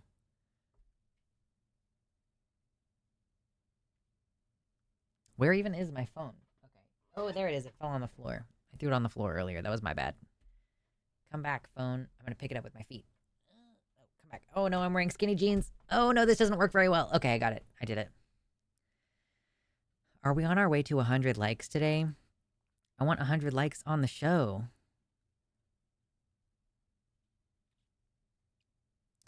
I really want to eat ramen after the show. I'm not really supposed to eat ramen because it's like a huge carb load and it's really bad for me, like for my POTS.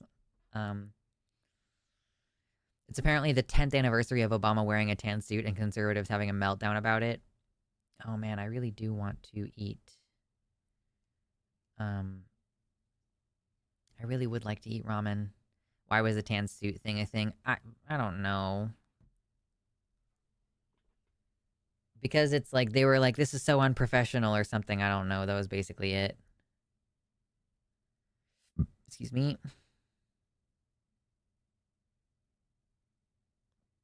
Excuse me.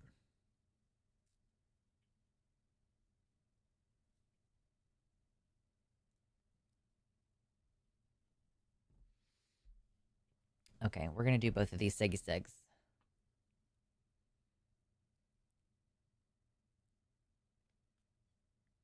Yeah, Republicans were super deranged about Obama. I did see that Kamala also did wear a tan lady suit to, like, what was it, her first speech at the DNC, which did feel very intentional.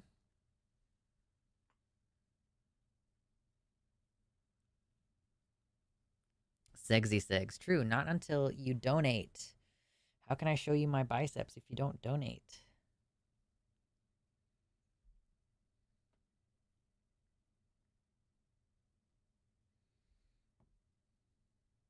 I might just eat like an entire bowl of ramen after this stream. I buy Shin ramen, and I got the one that I got specifically because it has fairly high protein, and I'm trying to make sure I get a lot of protein in my diet for the purpose of maintaining muscle mass, even though I'm on a cut. I'm on a pretty dramatic cut, or at least I'm trying to be on a dramatic cut. I'm not always great about it. Anyway, I missed this story. I think I missed this when it first happened because I can't remember covering it. But back in, I think it was last year. Yes. Well, at least the lawsuit started last year. So basically, way back when, there was a request by the Tennessee Attorney General. He requested information on patients of the Vanderbilt Trans Health Clinic.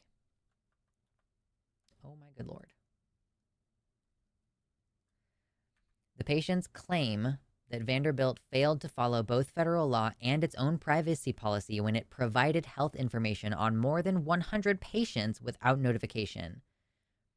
So basically, you know, under HIPAA and all this, your doctor is not supposed to give out your private medical information to anyone except whoever you have told them they're allowed to. And it's usually like you have to sign a form and everything. Like if you have an emergency contact, or in order for them to communicate with your other healthcare providers, even, you have to sign like a release that says you're allowed to talk about my healthcare with this other healthcare provider or with this other individual. But apparently the Vanderbilt Trans Health Clinic, this is a specifically trans health clinic, just went ahead and provided this information to the Tennessee Attorney General.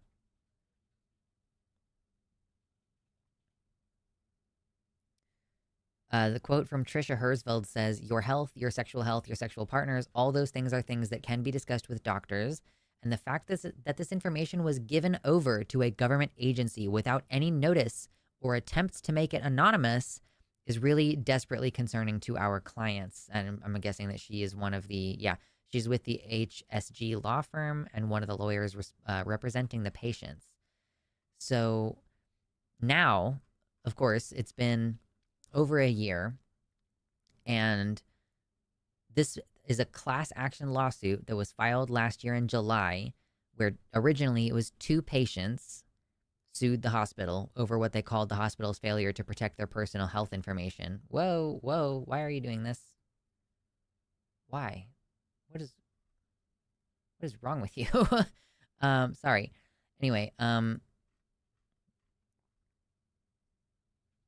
so now more than a dozen patients are adding their names to the lawsuit, claiming the hospital released some of the most intimate details of their personal lives, including pictures of body parts, gender identity unknown to others, mental health information, and the identity of their intimate partners. There are 2 different types of class action lawsuits that have been filed. Yeah, like, Jesus, hold on. Like, this is some of the scariest thing. Like, you know, you are relying on federal privacy laws, HIPAA. And yeah, I guess laws that protect people simply do not apply to trans folks. Like, I guess I guess under the opinion that trans people aren't real is like, I guess it's not possible to violate our rights or something. Like, wow. So I can't believe I missed this, or like I can't remember covering it. I remember we covered something in Missouri where some lady, like, who was a secretary, made information available. But like, yeah, for these people, for this hospital to just be like, yeah, sure, here you can have this, like, intimate details, including like patient files that had pictures of their intimate body parts in them. Yeah, sure, Attorney General, you can just have that. Oh my God, we are so not safe. 2 different types of class action lawsuits have been filed. One of them is by patients who claim they were told their records were released to the AG. However, they learned afterward that their records were never released. Now they claim this caused them unnecessary emotional distress. The lawyer says, our focus right now is on Vanderbilt's duty to its patients. It had a duty to let its patients know this was going on and to protect that information, and they didn't do it. The information was provided in response to a civil investigative demand from the AG's office related to what the office said was a, quote, billing issue. What?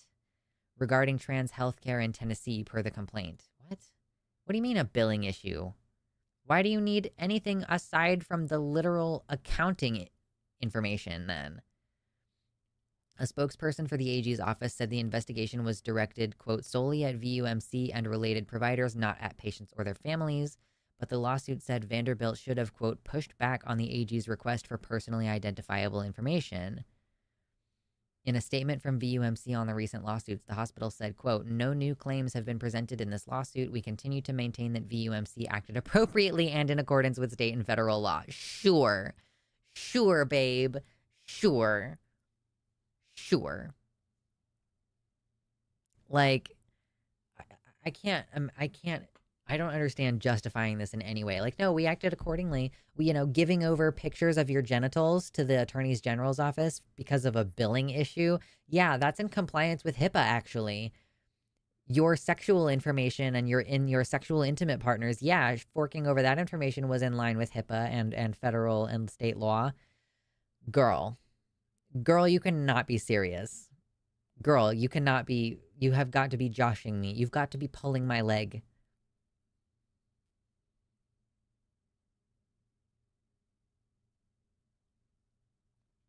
Yeah, a great quote to bring up in this situation from Frank Wilhoit. The quote says, conservatism consists of exactly one proposition, to wit, there must be in-groups whom the law protects but does not bind, alongside out-groups whom the law binds but does not protect. Yeah. Like, cis people can do things that trans people can't do. And yeah, trans people are having their information collected and their names put on lists and stuff. And like their private sexual intimate details are being collected. And yeah, we're being bound but not protected, for sure. Yeah, got to keep a list of all those not real people. Astounding. It's astounding. The cis, like, what do you call it? I know that when it's white people, they say the caucasity, like the audacity mixed with the word Caucasian. What, like, we gotta invent something for cis people, like the cis people plus the audacity or the gall, or like, I don't even know. I'm trying to make this fun, but it's like, what the fuck is wrong with you?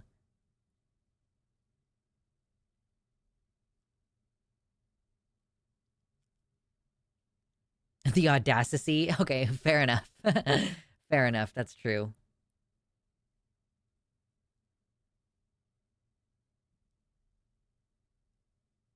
I just feel like the cisacity doesn't work quite as well.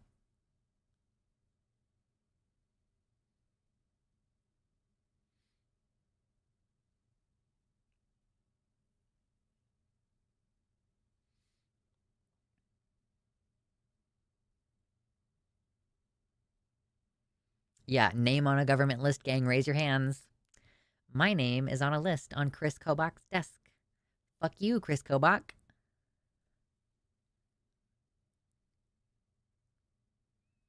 Like, I'm leaving your state. Have fun not getting my taxes anymore.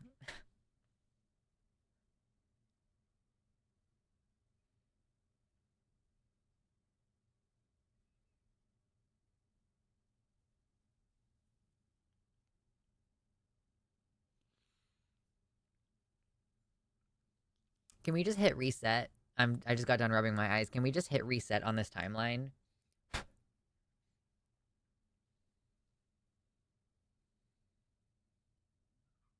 I just want to hit the reset button. I just want to start over.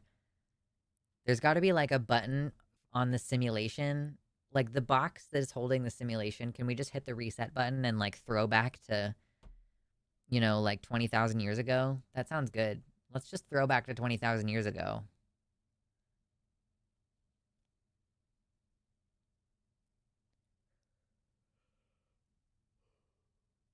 Oh God. Okay, I think that's it on this. Um. Oh no, no, no, no! I need it still. I need the link so that I can put it in my notes. Um, Vanderbilt lawsuit. Okay, now that's in my notes.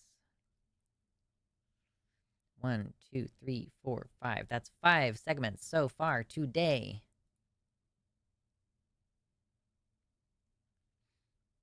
Yeah, I do think I'm going to go ahead and start stream an hour earlier next time. And then I might take a little bit longer of a break at like 5:30. Yes, you've joined late. I typically stop streaming in about 40 minutes from now.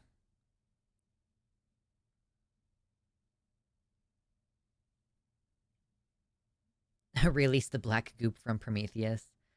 I haven't watched Prometheus in a long time. Didn't that kind of give birth to the Prometheus school of running away from things joke? Like a big thing is like falling over and the people are like instead of running like to the side. Considering all the shit that David Tennant has been getting from the right/turfs, I'm not sure even the doctor can fix this timeline. We have to go back and find the exact moment. Was it when Margaret Thatcher became prime minister? Is that it?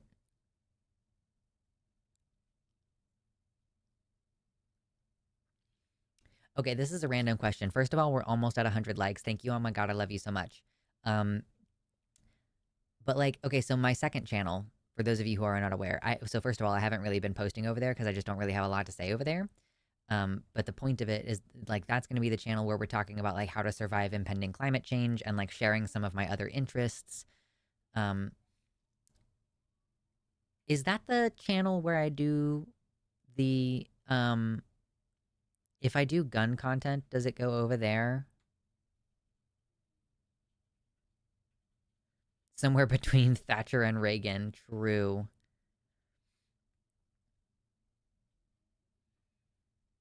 Because I may or may not have used my credit card to buy a pistol.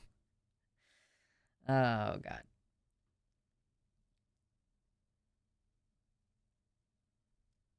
Like, of course, it would make sense for it to be like gun content if I'm shooting rabbits or something. I don't know. But, to do with the hunting content stuff. But it's like, it's also kind of in a general survivalist kind of context.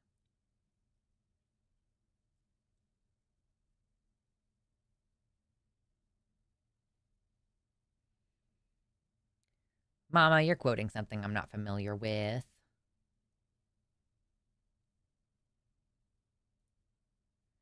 Okay, the Florida thing is our last segment. We live in a country founded on slavery and colonialism. We never had a good timeline. I mean, yeah, you're not wrong about that.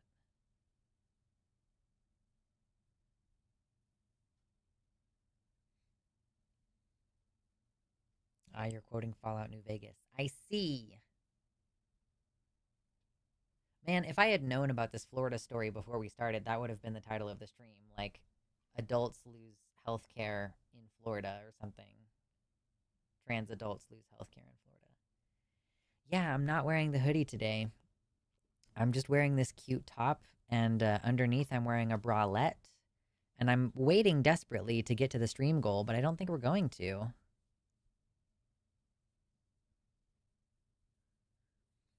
What's up, 50? Welcome back.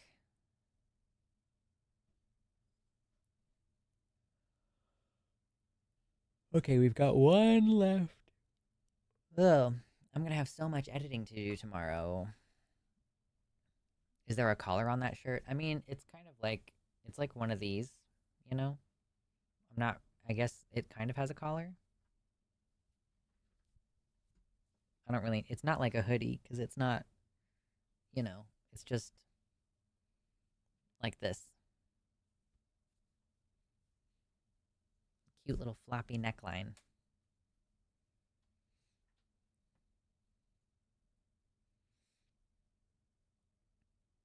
I know, it's super cute. And it also has these like things that you can roll up the sleeves and it'll keep them in place. The sleeves are not like full sleeves even. They come down to like here. Also, check this out. I burned myself on my oven. Isn't that great? You could put one of those cones they give dogs inside that to hold it up. Yeah, fashion. Just hold it up. I can't see anything. Hold it up in a cone. It would be like this. Like cone fashion. 2 more likes to go, and then we'll be at 100. Zy patient is home from work. Hope your mom is not too stressful. Excuse me.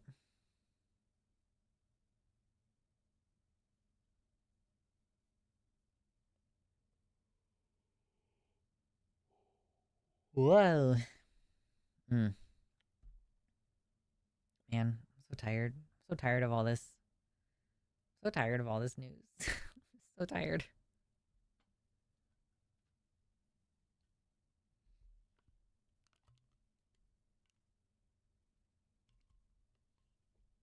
Okay, so mask bans are becoming a thing, but what about helmets? Like, imagine a big spaceman helmet with a respirator. Yeah, just put like a fully functional air filter in there.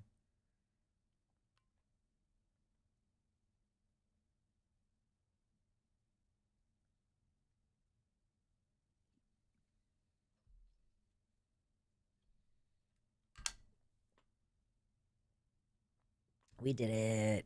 We got to 100. We did it. Congratulations, everybody. We did it together. You did it together.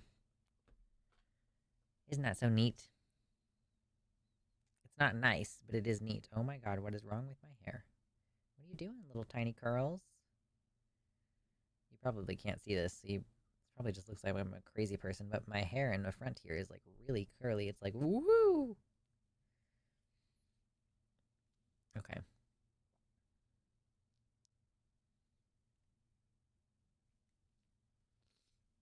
It's been a while since I had one to log in the Florida Fascism Nexus playlist, which I have. And like we were just covering news from Florida like every week for a while, it felt like, you know, the Don't Say Gay bill and, you know, trying to curtail trans people's access to medical care, including adults.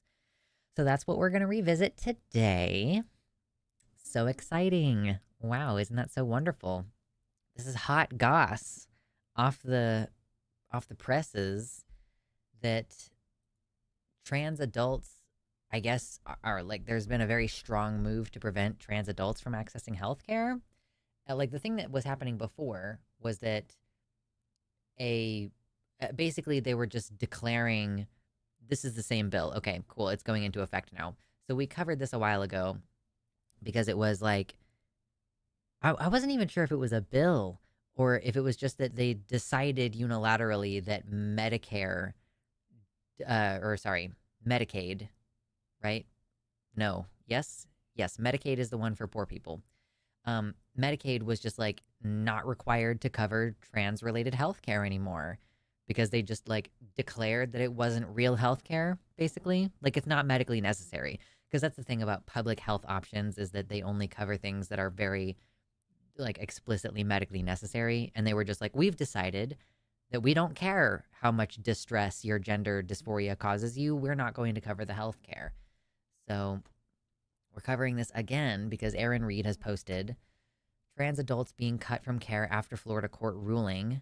So, a court ruling from the 11th Circuit Court of Appeals allowed an anti trans law in Florida targeting youth and adults to go back into effect, and many providers were forced to end care. So, this is a ruling from the Court of Appeals. So, this is from the Circuit Court, which means that if this gets challenged further, it's going up to the Supreme Court, which is great. We love that. A majority Trump appointed panel issued this ruling. The court ruled that a 2023 law which restricts trans care at any age can go back into effect after being permanently blocked just a couple months ago in June. Yeah, we've listened to ourselves and decided we should take our own advice over that of doctors. Exactly. The ruling was released late Monday, so just a couple days ago, stating that trans people are not a, quote, quasi-suspect class, meaning they do not receive the same level of equal protection under the Constitution as other categories such as race, ethnicity, religion, or sex. This decision implies that laws discriminating against trans people are likely to be considered valid and constitutional in other cases in the 11th Circuit Court. One such law, SB 254, passed in 2023, the law banned gender-affirming care for trans youth, but went further than similar legislation passed in several Republican-led states that year by also restricting care for trans adults. The bill mandated that care for trans adults could only be provided by physicians and required patients receive forms outlining the, quote, risks of gender transition. Yeah, so this did already pretty heavily limit trans adults' access to care because the majority of people who get their trans care have it given to them by a registered nurse practitioner. But this required that you go to a doctor. And of course, this is just stressing the, what is a quasi-suspect class? I don't know. I mean, I guess they're saying like it's a class that is technically covered by one of these other things, but isn't actually covered according to them. But yeah, so like this already, I know at least one person in Florida who was temporarily unable to get access to medical care. Like they lost access to their hormones because it was being prescribed by a registered nurse practitioner. And so, yeah, you're just going to continue burdening the medical system by requiring that I go to a capital D doctor?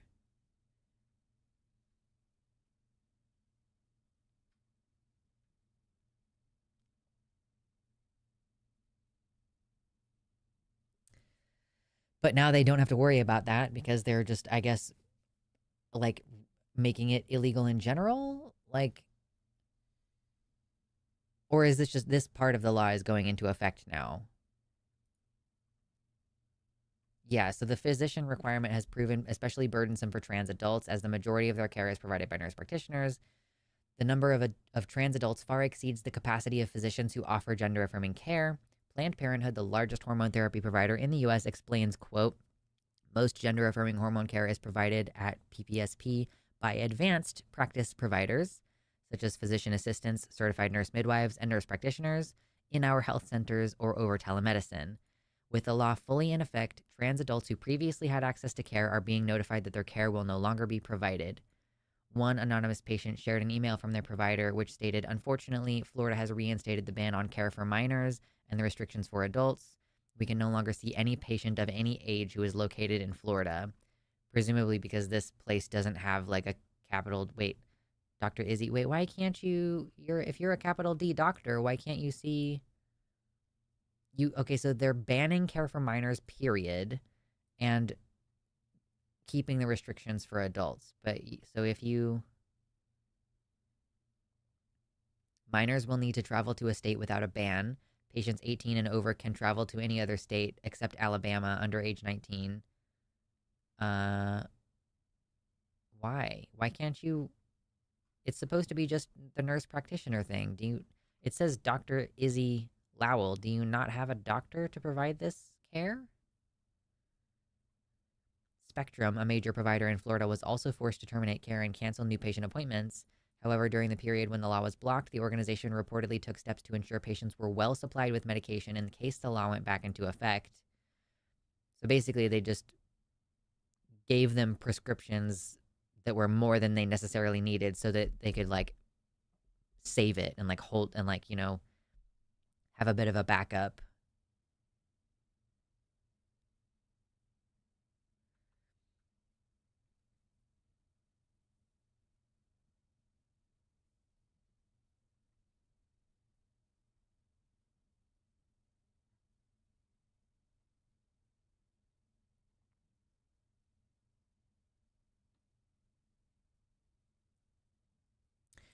So this actually is under the purview of a case that is going to be seen by the Supreme Court. Uh, Ostensibly, they could rule on this as early as like October, but Josie on the Transatlantic Call-In show, who she works with the Democratic Party and knows a lot about this stuff, she said that it was likely that we wouldn't see judgment on this until June next year, or maybe even July next year, because there's a Tennessee trans care ban. Aaron says, if the Supreme Court were to rule that trans people are not entitled to equal protection under the law, many forms of discrimination against trans youth and adults could be deemed fully legal. So basically, we are waiting for the Supreme Court to drop their decision on, like, do trans people have the right of equal protection under the law, or do we just not? Are we just like an exempt group from equal protection under the law? Yeah, this is really similar to the TRAP laws, targeted restrictions on abortion providers, which were used to restrict abortion before the Dobbs decision. They did stuff like force doctors to read misinformation to patients, and regulate hallway width in clinics to wider than they knew existed in most Planned Parenthoods. Normies will ignore this. Republicans will do this to go under the radar and restrict our rights and normalize attacks against our healthcare. Yeah, I actually think I know of a Planned Parenthood location that closed because it was in a more traditional uh, commercial building and did not have. They ruled that the hallways needed to be wide enough for two gurneys to pass by each other. And of course, most like commercial buildings have like normal size hallways. Like maybe they're a little bit wider than the ones you would see in most houses, but yeah, they just come up with these like sneaky roundabout ways to cancel healthcare. So yeah, by being like, well, you can only get healthcare if it's from a medical doctor, an MD physician, and not a nurse practitioner, then yeah, that's one way to like get around this. It's what's surprising to me is that there are clinics that are just like, we're not going to provide this care at all anymore, even though I'm pretty sure the law doesn't say that trans adults are not allowed to get this health care, period. Yeah. If we elect Harris when the Supreme Court legally classifies us as second class citizens, she will shake her finger very hard at them. We can hope that more gets done than that, but it just seems like the judiciary has decided that it's going to ignore the concept of balance of power and is just going to like basically neuter the executive branch on their ability to put in any form of protections, really.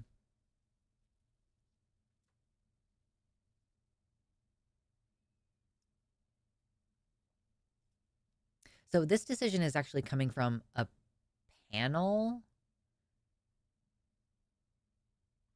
Who is speaking here? The organizations representing the plaintiffs in this case said, quote, "We are deeply disappointed by this decision and the panel's disregard for the district court's careful findings and adherence to the 11th Circuit's recent precedent."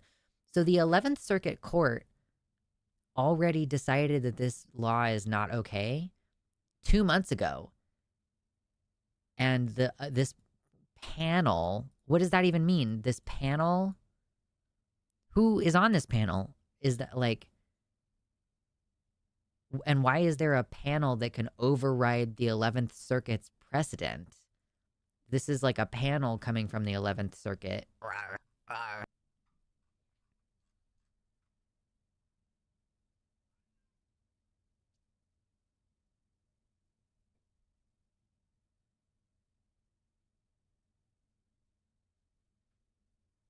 So, following a ruling from the 11th Circuit Court of Appeals,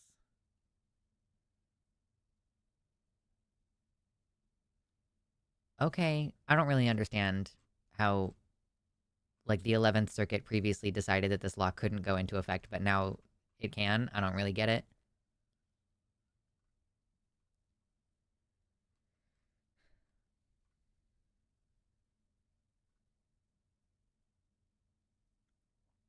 Zypatient, thank you so much for the tier 4 sub. That's so generous of you.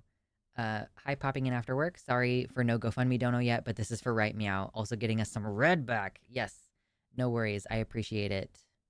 Obviously the GoFundMe donations are great, but I'm not allowed to use them. Like, I'm not allowed to use the GoFundMe donations for like regular groceries and stuff. So it's good to still get site donations. So thank you very much. And that makes it, that's a 41, right? Unless you did a several months, which you might have done. Let's see if PayPal will tell me.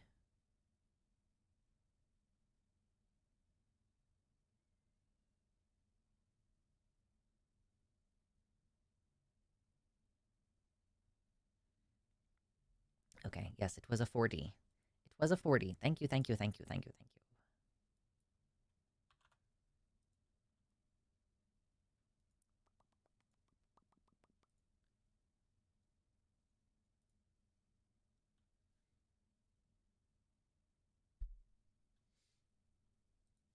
Okay.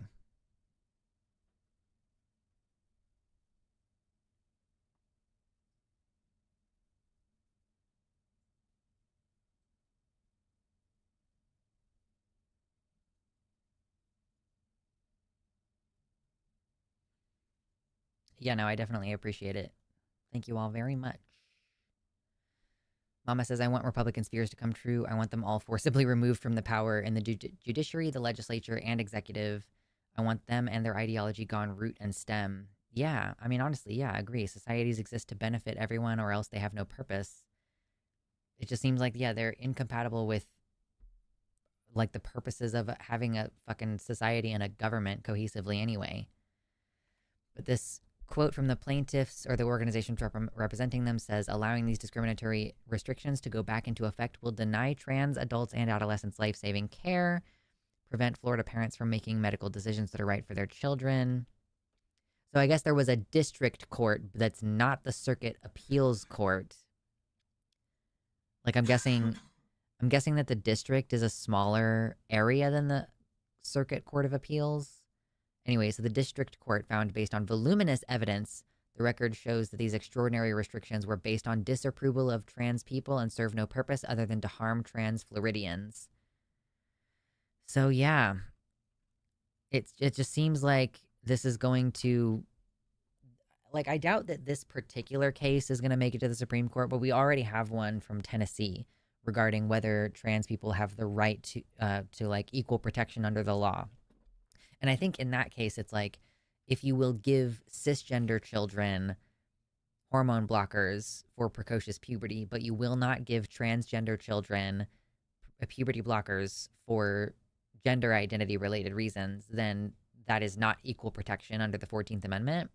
So yeah, we will see as early as October and as late as July next year, like an official statement from this conservative leaning Supreme Court on whether trans people have a right to like equal protection under the law. And of course, the particular case is just going to impact healthcare, but the precedent that is set could potentially impact every area of life in which trans people, like, basically it could become legal to deny trans people jobs or to deny trans people housing. Like, if we are not entitled to equal protection, that like opens up a lot of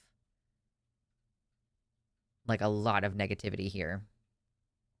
Leaning, well, it's not a fully conservative court. There are a few non-conservative justices, but like, yeah, we have a conservative majority for sure.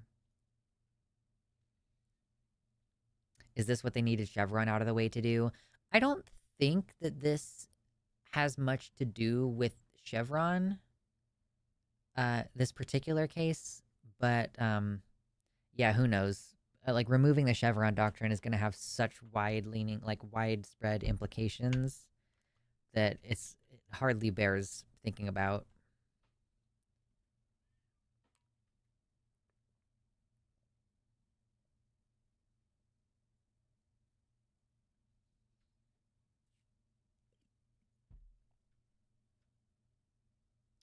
Well, cool. That's going to be great. I'm so excited. God. You know what? My cat is screaming and being annoying, and I think that that's like a perfect way to wrap up the show. Is first of all, I'm going to add this to my notes.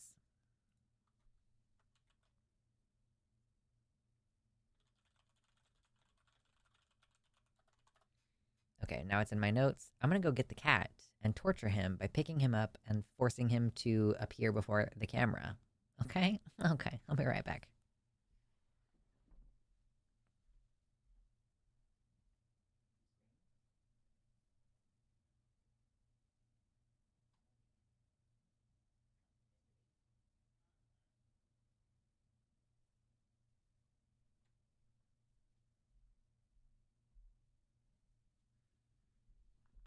Baby.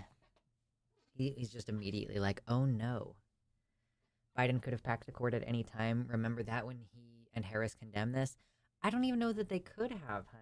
Like, how do I give the cat a gift dono? I know. He's got green eyes. That suffices. He's got a green eyes. But like, they blocked Obama for 2 years on appointing a Supreme Court justice. So like, could Biden have gotten through? Like reasonably, could Biden have added two or well, what did we say? So there's 9 justices now. People are currently saying because there are 13 circuit courts of appeal that there should be. So he could have added 4 justices. But would they have done that? Like, would they have? I guess they let him do the one. Ketanji Brown Jackson. Hi, pretty baby. I know. I'm so mean.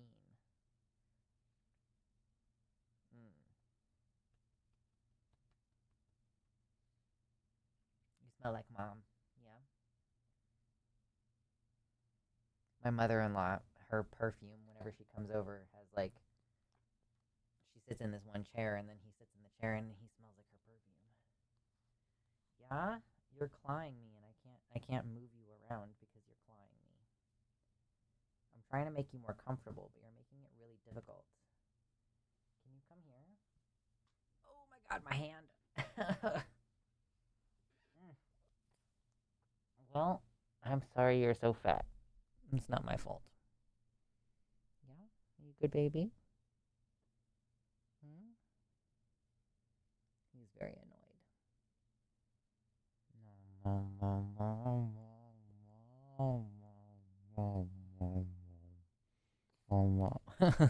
He's like, are you complaining? Hmm? Are you sad? Are you sad? Yeah? Are you gonna live? Are you gonna be okay? Hmm? Okay. Okay. We're good.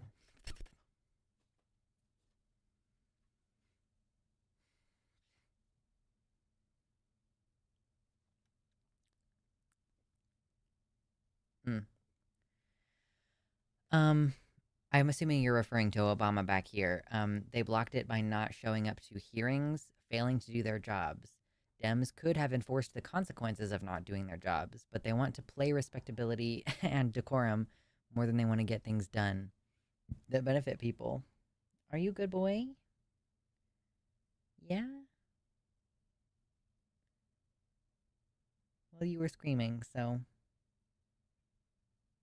I'm sorry I'm stronger than you. I know that's got to be really frustrating. I'm just like a giant behemoth who can control your entire life. I know that's got to be really sad.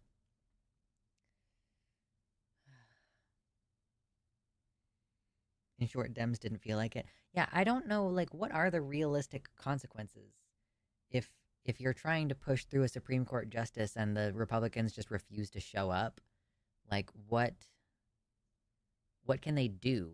Is that impeachment worthy? It doesn't seem like it would be impeachment worthy, but maybe. Yo, 57 people in here. We already got to 100 likes, but it would still be cool if you gave me more. And if we get $30 before the end of the show, which is going to be very soon, I'll take off this cute sweater and I'll flex in my bralette. I cannot wait to have a standing desk. Oh my god. It's going to be so much better for my posture, and I'll be able to actually show off my back muscles. Because listen, I work on my back muscles like a lot. Okay? Although I did cancel my gym membership, and now I'm just going to do... I bought some resistance bands, so I can do resistance training at home. It's good stuff. And we do have some weights, but they're really light, so I can't do a lot with them. But yeah, your boy is going to hit the calisthenics fucking hard for the next 6 months or perhaps longer. Maybe I'll just do calisthenics until I have enough, like, until we buy a house, and then I can just build an at-home gym. God, that would be ideal.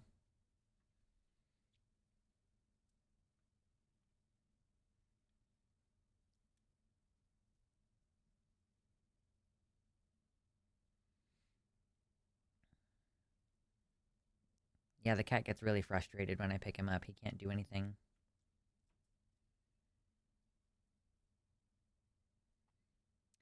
The Dem delusion that Republicans are evil and delusional in their beliefs.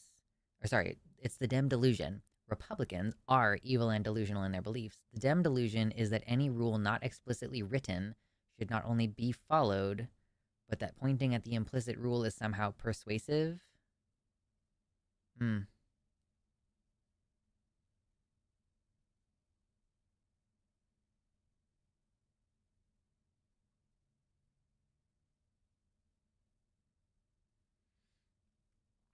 What really sucks is that they get infinitely more privacy to discuss whatever, while everyone they're messing over can barely suggest impeaching them for trying to establish theocracy, aka literal treason. Yeah. Or might have such a farmstead that works you out so much you don't even need a gym. I mean, here's the thing. Someone gave me this advice at one point. Like, you have to be stronger than what your daily tasks require of you, or you will be exhausted all the time. So you have to, like, push your limits at the gym, and then you will be strong enough to handle your daily shit without, like, reaching the point of exhaustion every day. So even if I have a farm homestead thing, I'm still going to have to work out, you know? Like, I'm still going to need to do specific things.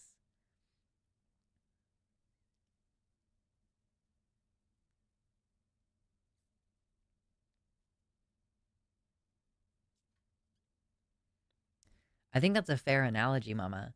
Republicans are a rampaging toddler in a restaurant that is kicking people in the shins, slobbering on everyone's food, and screaming at the top of their lungs.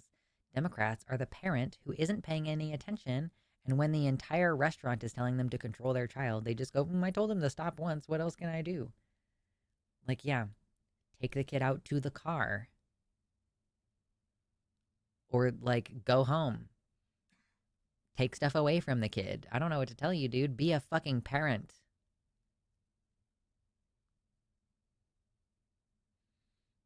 That's the problem. Where does it end? Adding onto the load with extra workouts just to be wore out. It just never ends. Well, okay, so here's the deal. In a farming situation, like, you don't actually have a lot of active work to do on a regular basis. You might need to, like, lift one heavy thing. Like, okay, like, you get soil in and you need to lift 50-pound bags of soil when you're first starting something or whatever, or you're building something, and that's like a concentrated burst of energy. But, like, that's not all the time. Realistically, when you have a farm, a lot of what you do is wait for stuff to grow. Like, you know, Mama is in the YouTube chat, or sorry, she's in the website chat, Mama Mephistopheles. Like, medieval peasants would only work like 20 hours a week, you know? And that's doing stuff like milking the animals and feeding the animals and, like, watering the crops or whatever.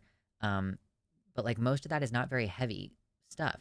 So you're just doing like, you just need to be strong enough by working out to be able to occasionally do something that's like heavy lifting.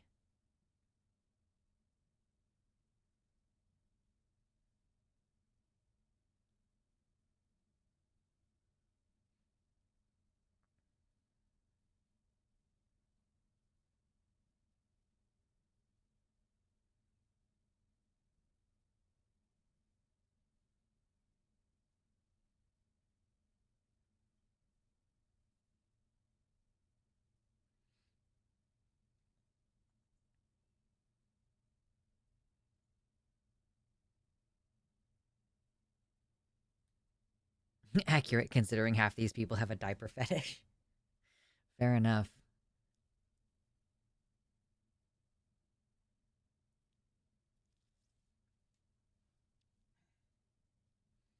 I'm about to start a mostly sedentary job, so it's going to be more important than ever for me to maintain my workouts. Yeah. And like, there's really, especially not much work to do during the winter. Yeah, it's exasperation, not deity.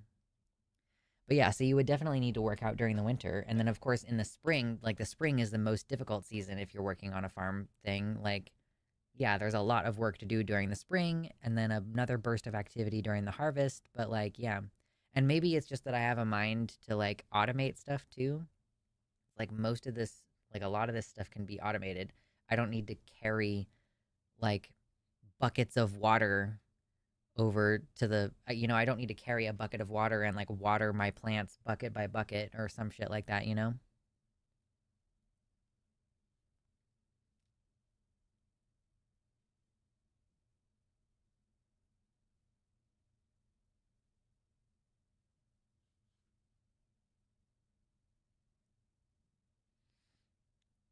Good gracious.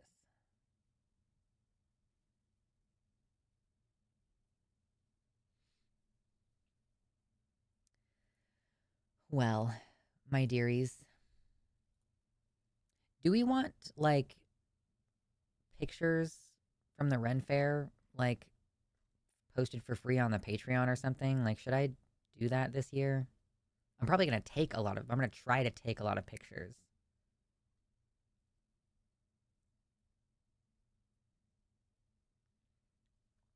Mama says, I used to work as a mover when I was younger. It got easier, but it was never easy because I didn't work out outside of work. Yeah. Like, you have to work out at a lower level, and you're not necessarily exhausting yourself when you're working out either. But, like, you're trying to raise what eventually will be your maximum. Like, working 2 hours lifting boxes and putting them in the truck or whatever, that's like a concentrated burst. Speaking of Ren Fair, I hope you got to see the pauldron pictures. I don't know that I did, but I'll look for them.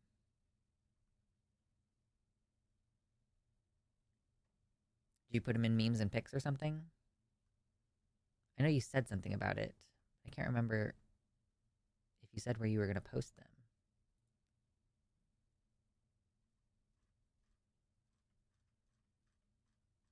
Because I know you said something about them, but I don't remember if I saw you posted pictures. Ooh! I love the ocarina. Is that a wooden ocarina? Ooh!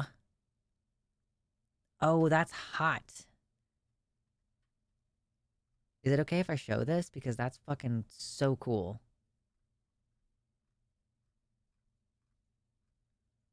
I would love to have a wooden ocarina. Although the quality of its tone would change as you play it because it would warm up. Put him in Feed the Dragon. Okay. Ooh.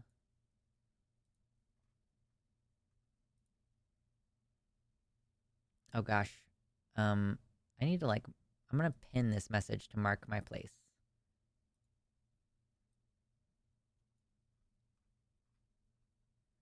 Oh, that's nice. Lord Byron's wife made these pauldrons. That's so cool. Oh, that's nifty neato.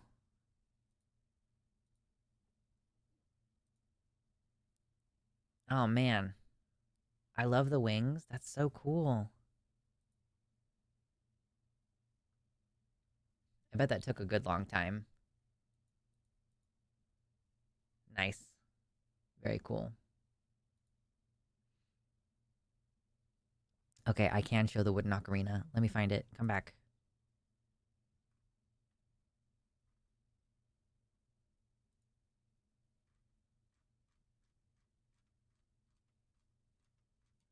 I'm a huge fan of ocarinas. I literally met my partner because of ocarinas at the Renaissance Festival, which is the gayest shit I've ever disclosed. Look at that. Oh, wow. It is so pretty. I like it has a little Triforce on it, as you do. Ah, that's cool. Man, I want one. I do not need to spend that kind of money right now, but I want one. I don't think there's any place at my local Ren Fair that sells ocarinas now. There used to be 2, and now I don't think there's any. Sad.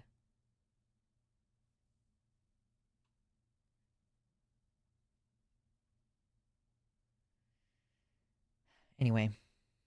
Oh gosh, I'm not going to see you all until next week. That's basically meeting on Grindr. Listen.